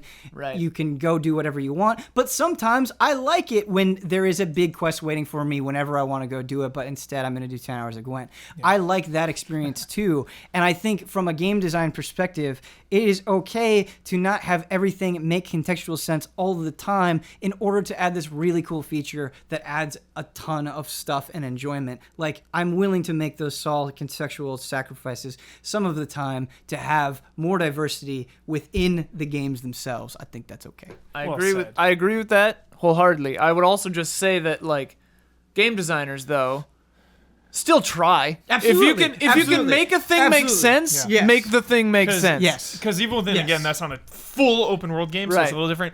But I bring it back to GTA 5, and to me, GTA 5 balances the main mission so perfectly within an open world where you have so many things to do, because it doesn't overload you with side activities. There's not a million side quests. There's just enough as to where you can take little breaks from the main quest and come back to it. So it is, again, it's a design thing of quality and quantity and how much you stuff and pack in. I also think you can go too far the other direction. Specifically, I see this with RPGs sometimes where it's like, no, it's just this thing. You don't need to give me 10 pages on something that I do in every game. Like, I realize and appreciate that you're trying to contextualize this, but you're actually making this a worse, slower experience by going too far. Yeah. So don't do that either. I did love in Zelda Breath of the Wild though. I don't remember exactly when in the game you get that mission. Maybe it's after the little plateau prologue part, but like where you get a quest that just says defeat Ganon. Yeah. Where it's like very near the beginning of the game, and it's just like basically getting a mission that just says beat the game. Yeah. It's so funny to me. But yeah. Dragon Quest 11 I forgot about, and it comes out soon. And Oh, don't. the open world. I can't. There's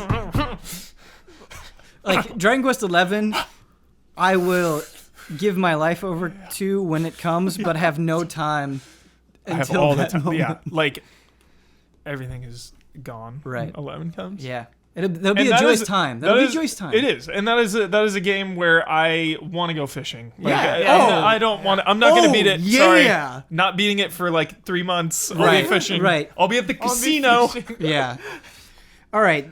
That's going to be a frame trap. Sorry we cut the emails a little bit short, but I hope you enjoyed the episode. Thank you, Ian Hink. Thank you, Michael Huber, for being a part of the panel this episode. Thank you especially to all of our sponsors. If you are interested in sponsoring this show, this discussion of video games, and sometimes The Walking Dead, please go to patreon.com/easyallies. It's a $250 tier where we will show off what you would like. The finale of the Walking Dead. We'll talk about it then. That'll just be a frame trap Should- on that. Yeah.